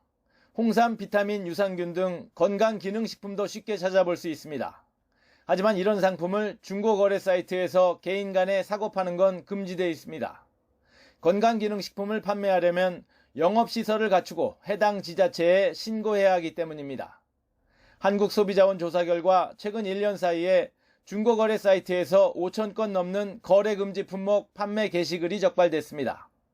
건강기능식품이 5,029건으로 가장 많았고 온오프라인 판매가 금지된 화장품 샘플과 약국에서만 팔 수 있는 철분제나 제산제 등 의약품도 각각 134건, 76건을 차지했습니다. 인체에 해로운 영향을 줄 수 있어서 판매자 자격을 제한한 경우가 대부분입니다. 이뿐만 아니라 담배나 술, 종량제 봉투나 가공 농수산물 등도 판매가 금지되어 있습니다. 하지만 일부 중고거래 사이트에서 판매자가 글을 올릴 때 거래 금지 품목을 안내하지 않아 혼선을 초래하고 있습니다. 막상 이제 그 게시글을 작성하는 단계에서 그런 안내가 없는 곳이 있었기 때문에 나 이거 그냥 팔아도 되는가 보다라고 모르고 할 수가 있었습니다. 중고거래 시장이 더 커지고 있는데 불만 사항은 여전히 많습니다. 최근 3년간 소비자센터에 접수된 신고 2,790건 가운데 사전에 안내한 상품 정보와 다르다는 불만이 32.4%로 가장 많았습니다. 주문 취소 시 환급을 거부하거나 구매 후 배송을 해주지 않고 일방적으로 계약을 취소하는 경우도 많았습니다. 소비자들은 안전결제 시스템 보완 등 거래 안전성 확보가 가장 시급히 개선돼야 한다고 지적했습니다. 판매자들이 본인 실명 인증하고 또 그걸 통해서 계좌번호로 사기 조회라든지 이런 걸 한 번에 해야 판매 등록을 할 수 있게 하면 좋을 것 같고요. 소비자원은 중고거래 사이트 사업자에게 거래 금지 품목 유통 차단을 강화하고 판매자 신원 정보도 투명하게 공개하라고 권고했습니다. YTN 박홍구입니다. 폭폭 찌는 무더위가 연일 기승을 부리고 있습니다. 그래서일까요? 열대야가 없는 강원도 고지대 피서 명소에는 더위를 식히려는 피서객들의 발길이 이어지고 있습니다. 송세혁 기자가 다녀왔습니다. 해발 830m, 옛 영동고속도로 대관령 휴게소 자리입니다. 정식 캠핑장이 아닌데도 캠핑카와 텐트가 가득합니다. 찜통더위와 열대야가 연일 기승을 부리자 시원한 고지대로 피서를 온 겁니다. 제가 사는 것도 피서지만 워낙 덥다 보니까 이쪽이 대관령이 시원해서 자주 왔다 갔다 하는 편입니다. 대관령의 7월 평균 기온은 19.6도로 기상 관측 이래 열대야가 단 한 번도 나타난 적이 없습니다. 현재 서울의 기온은 30도 정도인데요. 이곳 대관령의 기온은 보시는 것처럼 23도를 기록하고 있습니다. 선선한 날씨 속에 잃었던 입맛도 다시 돋고 모처럼 에어컨이나 선풍기 바람 없이 잠도 청해봅니다. 백두대간을 따라 불어오는 서늘한 바람에 밤에는 한기까지 느껴질 정도입니다. 천막이나 텐트를 친 사람들은 이불을 덮어야 될 것 같아요. 추워요. 차박 명소로 알려진 해발 1,100m 강릉 안반대기. 열대야는커녕 낮 최고 기온도 25도 정도에 머물다 보니 푹푹 찌는 도심과는 딴 세상입니다. 축구장 300개에 달하는 드넓은 배추밭 풍경과 밤하늘 은하수도 더위에 지친 몸과 마음을 달래줍니다. 가만히 있어도 땀나던 데에서 에어컨 안 틀어도 시원하니까 그냥 편안하네요, 몸이. 당분간 폭염과 열대야가 계속될 것으로 예보된 만큼 고지대 피서 명소를 찾는 피서객들의 발길은 더 늘어날 것으로 보입니다. YTN 송세혁입니다. 강원도 홍천 지역의 한 물놀이장을 다녀간 이용객들이 구토 등 이상 증세를 보여 자치단체가 조사에 나섰습니다. 강원도 홍천군은 연복리 생활체육공원에 운영 중인 물놀이장을 다녀온 일부 이용객들이 구토와 고열 등 이상 반응 증세로 고통을 호소해 역학조사와 함께 수질 검사를 의뢰했다고 밝혔습니다. 홍천 지역 온라인 커뮤니티에는 아이들이 물놀이장을 다녀온 후 구토와 장염 증상을 보인다는 글이 올라왔고 지역 병원에도 같은 증상의 환자들 방문이 이어졌습니다. 해당 환자들을 검진한 지역병원 관계자는 노로바이러스가 의심된다는 소견을 밝힌 것으로 전해졌습니다. 물놀이장은 지난 1월 개장했으며 사회적 거리 두기 폐지에 따라 이용객 수를 하루 500명에서 최대 770명으로 확대했습니다. 물놀이장은 원인 규명이 될 때까지 당분간 폐쇄 조치하기로 했습니다.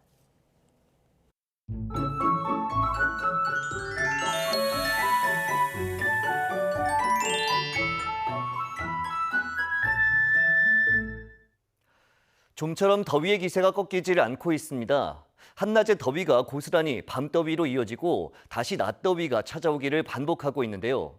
전국에 폭염특보가 내려진 가운데 내일 서울 아침 기온이 26도, 대전 25도, 광주 25도, 부산 24도로 오늘 밤사이 열대야가 기승을 부리는 곳이 많겠고 낮 기온은 서울 32도, 대전 34도, 광주 34도, 대구 33도로 역시 푹푹 찌는 더위가 계속되겠습니다.